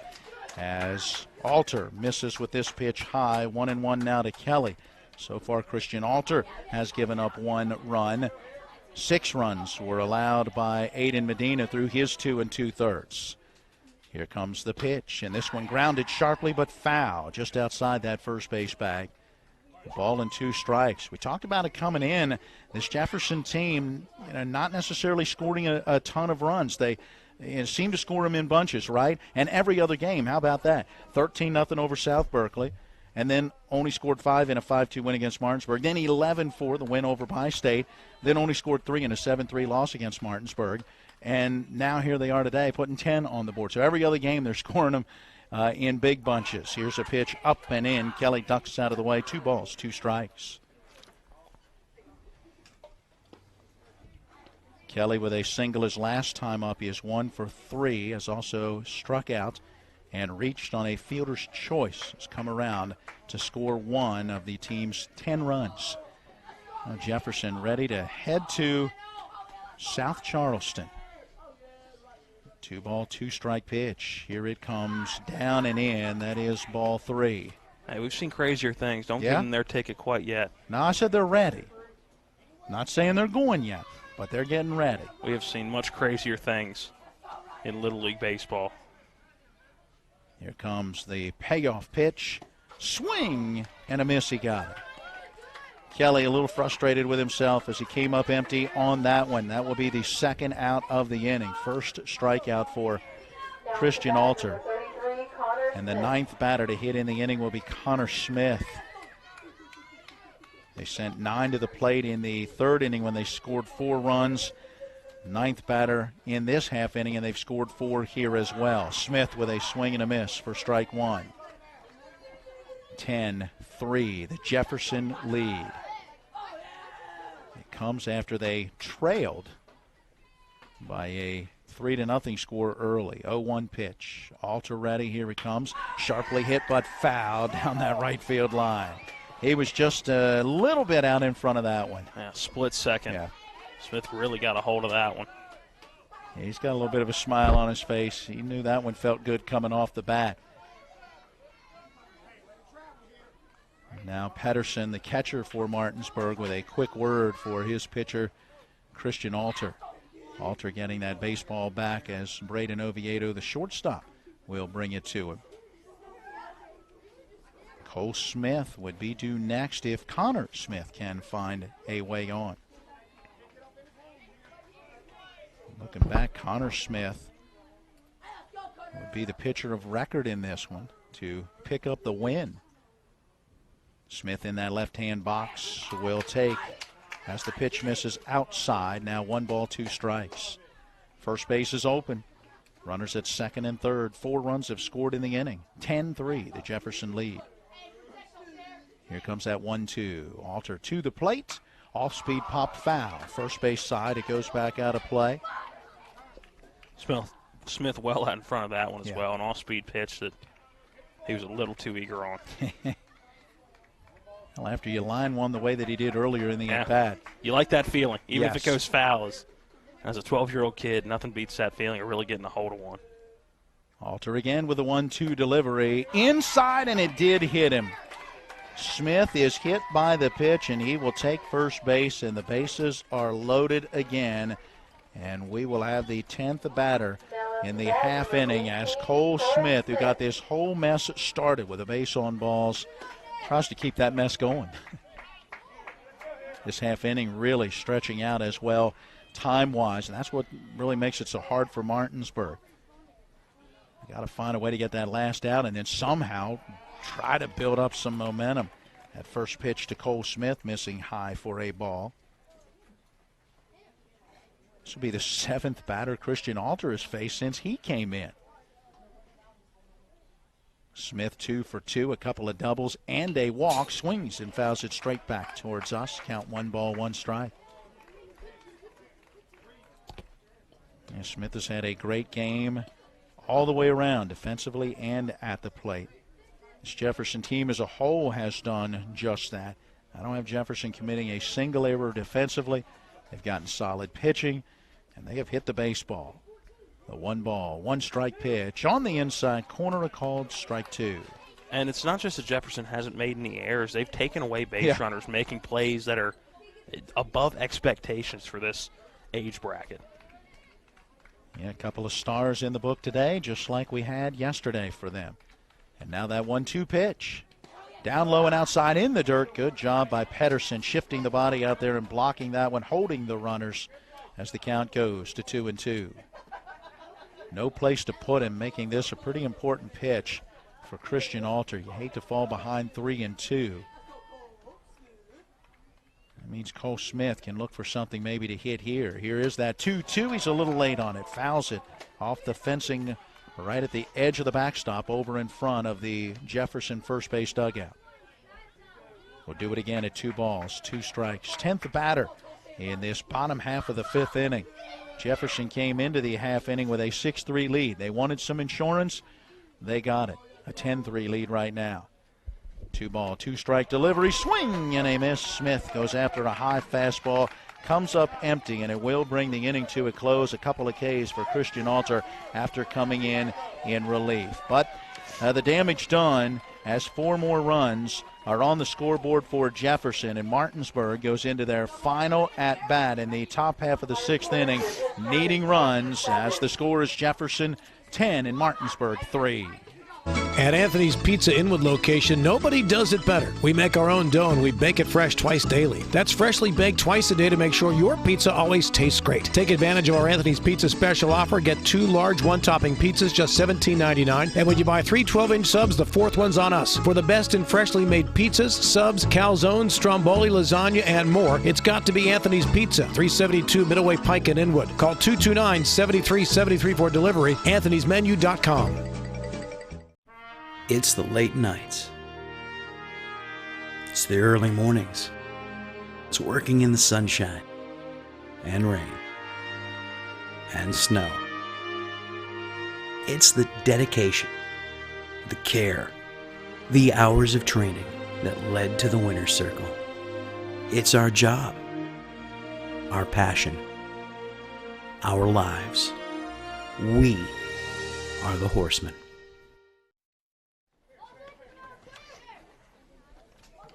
Here we go to the top half of inning number 6. Last chance for the All-Stars of Martinsburg. Have to find a way to mount a rally. Right now trailing 10-3. Certainly not impossible, but it is a steep hill to climb, and they'll try to do it facing Tanner Lukens, who would like to close this one out and give Connor Smith the victory on the mound as the starter went 4 2/3 innings, giving up just 3 runs on 8 hits. Lukens came in to walk 1 batter and then got a strikeout to close out that 5th inning. We'll see what happens here in the top half of inning number 6. Martinsburg will have R.J. Brown re-entering in the number 9 spot to bat in this 6th inning. He had a single and a run scored back in the 2nd. Then Will Fleming came to the plate in the 4th. He lined out to the pitcher, and now Brown, who's been back out there defensively, stands in for his 2nd at bat and takes high and tight, ball 1. Top of the 6th inning underway. Martinsburg looking for 7 to tie, 8 to take the lead. Remember, Jefferson gets that final at bat. Here comes the pitch, and it's in there for a strike, 1-1. We'll see how quickly Tanner Lukens can get into a groove, a lot of times sitting in that bottom of the 5th inning. The 1-1 pitch on the way, and that one works outside. 2 balls and a strike. Well, Martinsburg wanting to be that visiting team. Part of the reason, as we talked with manager Victor Lupus, he was pointing out, looking back through the area and district tournaments, as Brown takes high and it's 3 balls and a strike. He said the team in that dugout off the first base side hadn't won. Well, actually, Jefferson did win 1. They beat South Berkeley as the home team back in the Area 1 tournament, but otherwise nobody else had won in that dugout. 3-1 pitch right down the middle. It's 3-2. Jefferson's about to do it again, unless Martinsburg can rally. Attempting to do it again. 3-2 on the way, and that one high and inside. That's ball 4. R.J. Brown draws the leadoff base on balls, and Martinsburg trying to get something going, has the leadoff on. Back to the top of the order, Aiden Medina. 3 for 3 today. An infield hit, then a line drive hit out into right field, then a bunt base hit his last time up. The left-hand batter takes right down the middle for strike 1. Medina has come around to score, has stolen a couple of bases. Would like to get on base to try to use his speed, although you got to be careful on the bases right now. Your run's important because everyone is down by 7, but not the most important as the pitch misses inside. It's 1 ball, 1 strike.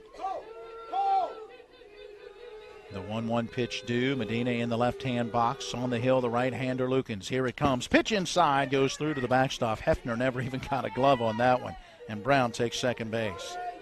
I don't know if Hefner got fooled on that one, as it came into the left-hand batter. And Hefner never even touched it. Went all the way through to the backstop, a wild pitch advancing the runner. A run in scoring position now with a 2-1 pitch on the way. And here is a high fly ball, well hit down the right field line, but foul and out of play. Way out in front of that one. Yeah, saw it well, but just couldn't wait back long enough. So Medina will come back down, grab that bat, set himself again in the left-hand batter's box. Lukens ready, and the 2-ball, 2-strike pitch. Here it comes, bouncing ball foul, first base side. We'll do it all over again. Lukens came in to face 2 batters in that 5th inning, walked the first batter, then got the strikeout to end the half inning as Martinsburg stranded a pair of base runners. They've left 8 base runners so far in this one. Medina takes, the pitch is down and in. It's a full count, 3-2. Back-to-back full counts warranted by Tanner Lukens. 5 of the 8 runners left on base for Martinsburg in scoring position at second or third. Well, it's back-to-back walks now to start this top of the 6th inning as Medina takes outside ball 4. Runners now at first and second for Jameer Brown. And Chris Kinsler, manager for Jefferson, heads out to the mound. There will be a brief conference. Connor Smith has re-entered the game. He's playing first now. Not gotten any updates on our other tournaments.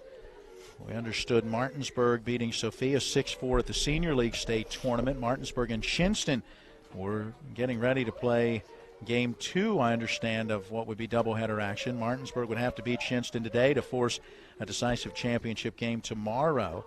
And we understand that Jefferson scored a 14-5 win over Barbersville to be able to, over Hurricane. The tournament in Barbersville. Yeah, I read that wrong. So it was Jefferson beating Hurricane 14-5 in Barbersville to claim that 8 to 10-year-old state championship. So congratulations to Jefferson on that win. Trying to get to the state tournament now on this 10 to 12-year-old level. Conference on the mound wraps up, and the first pitch to Jameer Brown. That was a breaking pitch in there for a strike. Brown 0 for 2, does have a sac bunt and a run batted in. He takes a strike on the inside corner. Must have had some late movement to it. Looked like it was going to be well inside coming out of the right hand. And now Brown has to protect the plate. Got to find a way to fight it off or put it in play. And the pitch to the plate, and he does lift it in the air down the right field line, drifting over into foul territory. No one can get to it.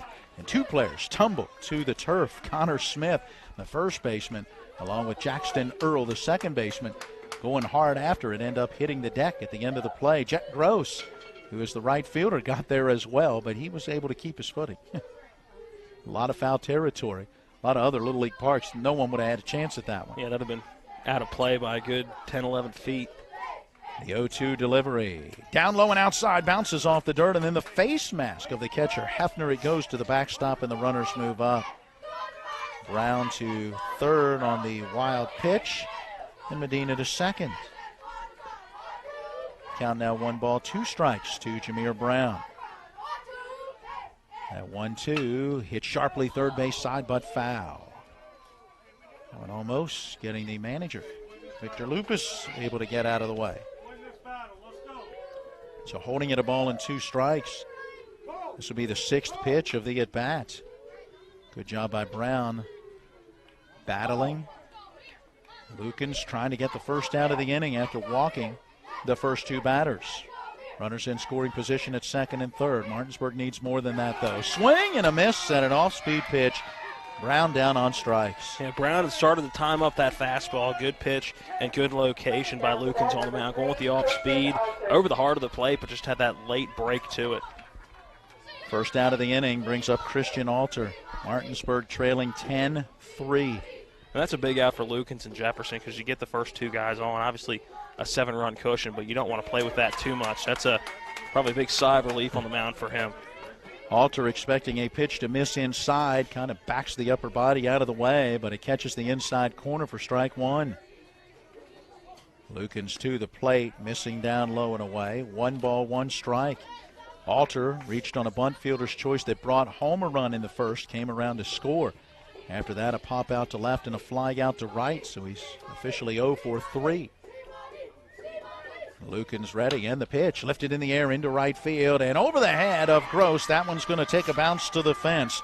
Brown easily scores. Medina scores. Heading for third. Ahead of the throw. The throw is high. Alter going to turn and head to the plate and score on the overthrow. So Martinsburg again not going quietly.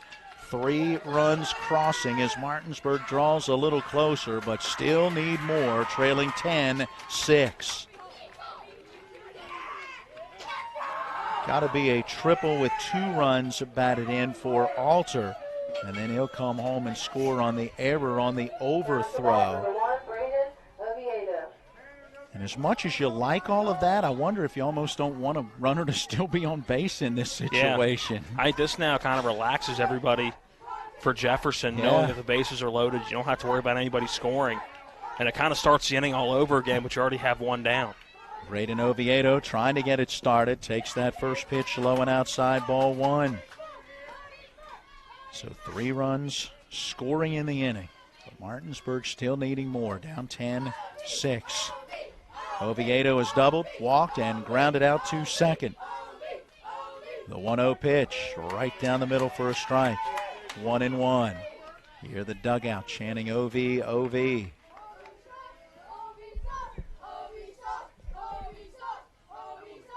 Lukens to the plate. Here's a line drive foul down the third base line. A little out in front, and it's a ball and 2 strikes. And we saw it the first time these teams met. Martinsburg rallied. They were down by a 5-0 score, got 2 runs, and left the bases loaded when the final out was recorded. Then yesterday they rallied and got 6 runs in their final at bat for a 7-3 win, and now in this one, down 10-3, trying to rally, now down 10-6. There's a swing and a line shot into that gap in left center field. Takes a bounce a little in behind to Darren Gilliam. Ends up off his hand into the fence, and pulling into second, Oviedo has a double. So Martinsburg with a couple of big extra base hits after those 2 leadoff walks. And after 3 runs scored, Oviedo is a starter, able to get it going again. And now Ben Reisenweber to the plate. Reisenweber, an infield single earlier in the game, grounded into a fielder's choice and grounded out to shortstop. 1 for 3 in this one, looking for another hit. Or at least just put it in play. Hit, error, it doesn't matter right now. Reisenweber takes strike 1. Sean Parkinson would be due next. Here's the pitch and the fastball. Sails high. It's 1-1. Ed Lukens at about 7 pitches in that 5th inning. You're looking at 7, 13, 16, 20, about 25 so far in this half inning as he misses with the 1-1. It's 2 balls and a strike. So he's upwards of 30-plus pitches now in this one. You got to imagine it's in his hands unless Martinsburg gets much closer. Here's a pitch down and in, glances off the mitt of Hefner. 3-1 now to Reisenweber with Oviedo at third after moving up on that one. It could be a pass ball as much as a wild pitch in that situation. Hefner didn't handle it down and in. So the 3-1 is due to Reisenweber. Another run just 60 feet away. Here's the pitch, and that went up and in, and that is ball 4. Third walk of the half inning, and Martinsburg will have runners at the corners, and it will be Sean Parkinson. Parkinson 1 for 1, had a single back in the first inning. Then Matty Lupus hit in the 3rd inning and lined out to second, and Jalen Blair hit in the 5th inning and had a double. Swinging away, here's a ground ball foul, third base side. No balls and a strike. So Martinsburg battling. Yeah, the tying run now on deck if Parkinson were to find his way on. Brett Pedersen due next, and then Matthew Johns. Here's the pitch right down the middle. It's a called strike 2. Sean Parkinson needs to protect now. Anything close, got to try to get the bat on it. 1 out in the inning. Runners at the corners. Here comes that pitch out in front of the breaking pitch, a swing and a miss. It's the second time we've seen the strikeout on that breaking pitch. He got Jameer Brown after going fastball, and then just that breaking pitch, nothing special, just right over the heart of the plate, and it breaks right at the last minute, and that change of speed's gotten a couple of Martinsburg players this inning. Now it's up to Brett Pedersen to try to keep it going. Stands in, takes fastball outside corner, strike one. Pedersen 0 for 2, a ground out to short, a pop out to second his last time up, drew a base on balls. Eighth batter in this Martinsburg sixth inning. Here's the pitch, just outside, 1-1. Matthew Johns waiting to hit next. Martinsburg with runners at the corners. 3 runs in the inning, but still trailing by a 10-6 score. Pedersen out in front of that breaking pitch again. A swing and a miss for strike 2. Now you're guessing in there. Yeah. Is it going to be the fastball? Is it going to be the off speed? If you're looking for the fastball, you're out in front. If you're looking for the other, he blows it by you. Let's see. It is that off speed pitch. Pedersen, high, deep drive into left field, and it is gone. A home run. He waited on that one and drilled it over the left field fence. A 3-run blast, and don't look now. Martinsburg right back in it. 1-run ball game. 10-3 going into the top of inning number 6. Brett Pedersen, you said, what's it going to be? If fastballs are going to be off speed. It was off speed, and Pedersen waited on it and absolutely crushed that one over the fence in left field. Now a 1-run ball game. 10-9, the Jefferson lead, and Matthew Johns coming to the plate. And we know he's got power. 9th batter to hit in this 6th inning. Wow, 10-9. Who would have thought it? 6 runs have scored in this top of the 6th inning. Johns 0 for 2 today. Takes a fastball that's high and tight for ball 1. Johns grounded out to third in the 2nd inning on a diving stop by Cole Smith, who got up and threw him out. Last time up, he struck out swinging. Here's the pitch on the outside corner for a strike, now 1-1. Yeah, it's going to be Lucan's game the entire way. I'm thinking Jefferson's probably running a little low on who they would want to put on the mound. Now that 1-1 pitch, and that fastball fouled back out of play. Right field side, a ball and 2 strikes. He's gone nothing but fastballs so far to Johns. Let's see if he's going to be concerned to throw that off-speed pitch again, or whether that's what he comes back with. He's got 2 strikeouts in this inning so far with it, but has also given up that 3-run homer. There's that 1-2. It's a high fastball, a swing and a miss. Johns is down on strikes, and the dugout empties as Jefferson celebrates. They are the District 6 champions as they hold on to get the victory, topping Martinsburg by a final score of 10-9. What a ball game. That is what Little League, you can't ask for a better all-star game, a better Little League game than what you just saw right there. Both teams knowing what is at stake, leaving it out on the field, and neither team, Martinsburg, nothing to hang their head at. They had a phenomenal postseason tournament, and Jefferson, a big inning, and once again, you thought maybe this was going to be the big inning, meaning the top of the 6th in this game, that Martinsburg could come back, but once again, you look at 2 innings really in this one, the bottom of the 3rd and the bottom of the 5th. That were the 2 innings for this Jefferson team, and they've now punched their ticket to South Charleston, and Charleston Central awaits on Saturday. We'll come back and tell you all about this one and tell you what is next for the Jefferson County All-Stars as we get into our post-game show. It's a 2-minute timeout and then back to Moorefield. Your final in this one, it is Jefferson 10, Martinsburg 9.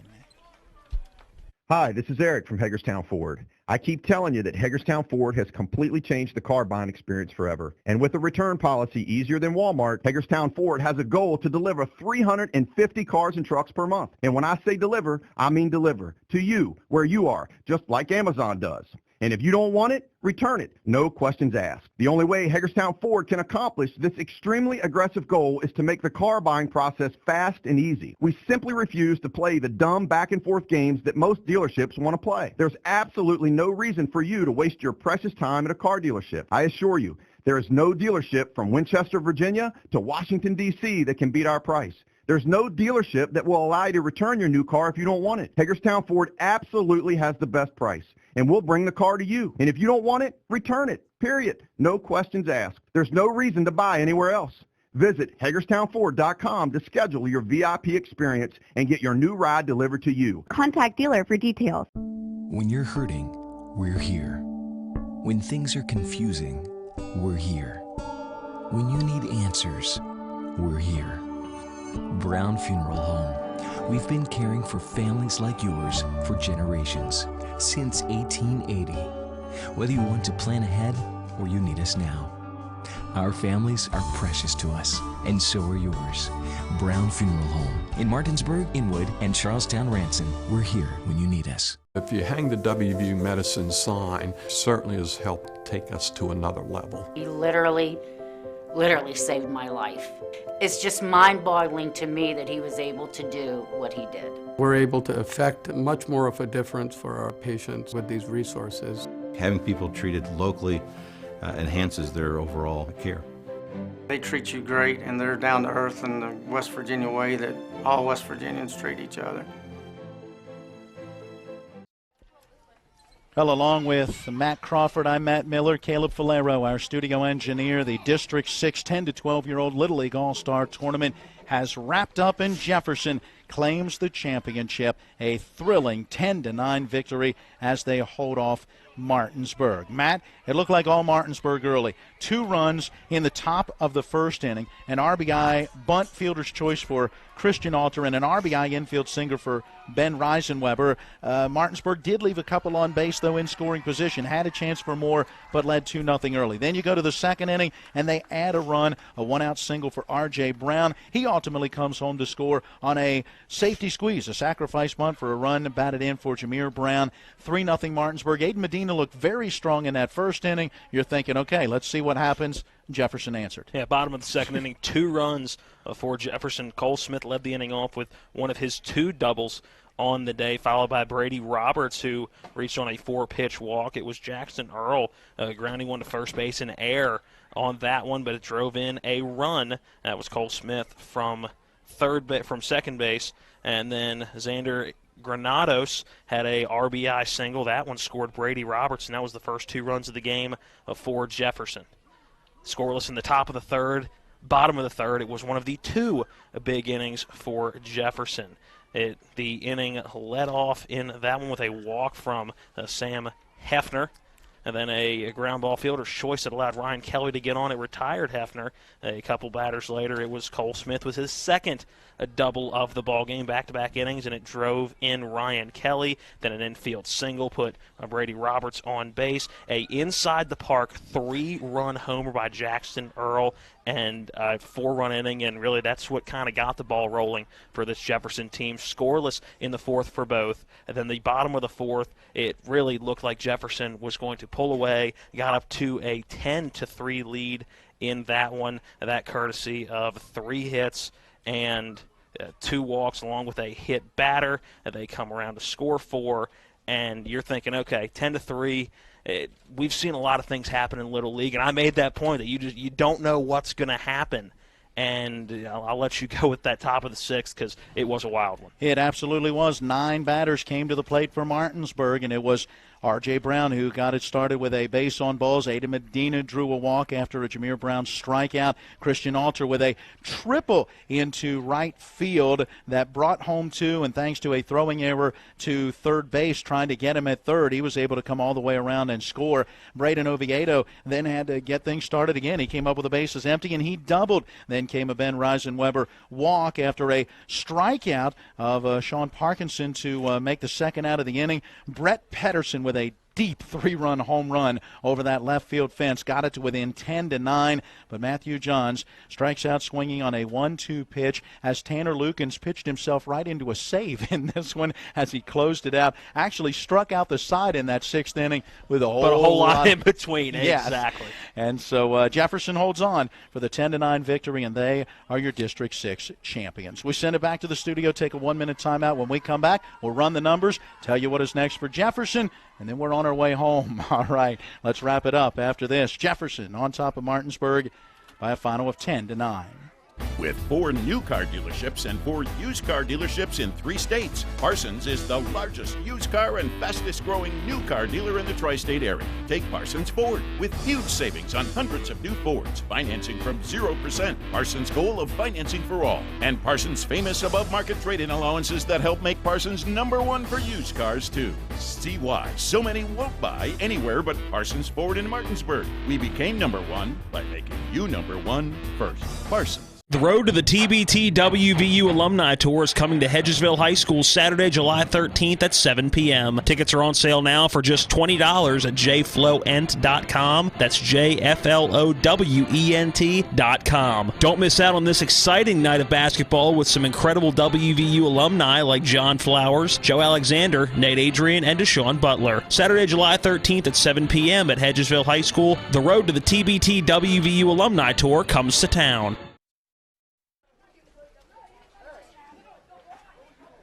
Well, let's put the finishing touches on this one as we look at the numbers. Connor Smith, 4 2/3 innings, 3 runs on 8 hits.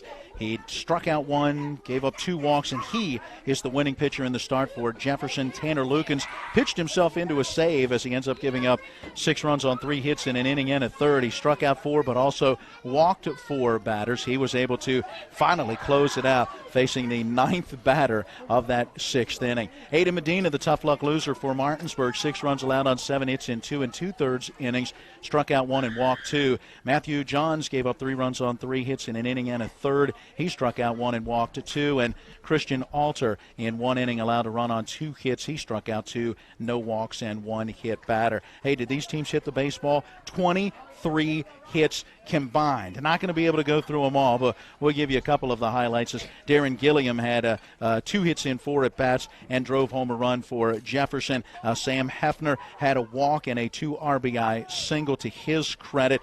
Cole Smith, a couple of doubles and a run batted in, also walked and scored 3 times. It was Brady Roberts going 1 for 1. He had a walk and infield single, scored twice, and Aubrey Hobson had a big single and a run scored. And how about Jackson Earl with the inside the park 3-run home run. Prior to that, he had an RBI groundout, so he had 4 runs batted in. Yeah, he had a whale of a game, and that was a great effort in right field by Matthew John. I mean, he laid out trying to make a phenomenal play, and unfortunately just mistimed it, and the ball got right underneath the glove. But great effort by Jackson Earls around the base paths. Not the quickest guy out there, not the biggest guy out there, but is able to use the wheels he had to get all the way around, and that was a big turning point in this game. Meanwhile, for Martinsburg, Aiden Medina reached all 4 times. He went 3 for 3 with a walk, a couple of runs scored. Christian Alter had a bunt fielder's choice to bring home a run, and he had a 2 RBI triple, came around to score on an error on the play. Braden Oviedo, 2 for 3, a couple of doubles, a run scored, and a walk. Ben Reisenweber had a walk, an infield hit, a run scored, and a run driven in. A big double for Jalen Blair, part of the 5th inning, and then, of course, the big 3-run home run for Brett Pedersen as he went 1 for 3, added a walk in there as well. Final totals look like this for Jefferson: 10 runs on 12 hits with 1 error, 7 left and 6 in scoring position. For Martinsburg, 9 runs on 11 hits, 2 errors, 8 left with 5 in scoring position. Smith the win, Lukens the save. Medina suffers the loss. Time of the game, 2 hours and 11 minutes. Martinsburg wraps up their postseason, 6 wins and 2 losses. Jefferson is now 4-1. And Matt, next up for them, we understand the game time, 2:30 in the afternoon, Saturday, July 20th. They'll be in South Charleston, and they'll take on Charleston Central. Looking forward to that one. We will have coverage of that one way or another, still seeing what all the specifics will be in there. Keep it tuned in to Miller Time in the evenings, starting at 5 o'clock, and tuned in to our Talk Radio WRNR and TV10 Facebook pages.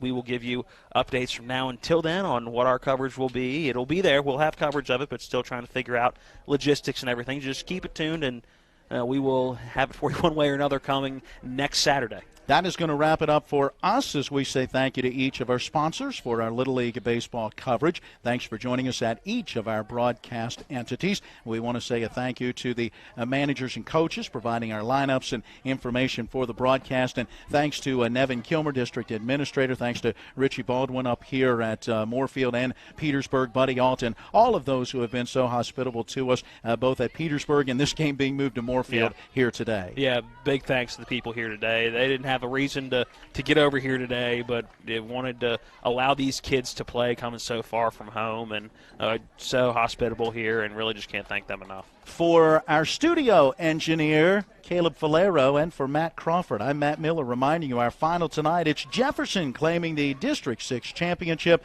as they hold off Martinsburg by the final of 10-9. Until next time, so long, everyone.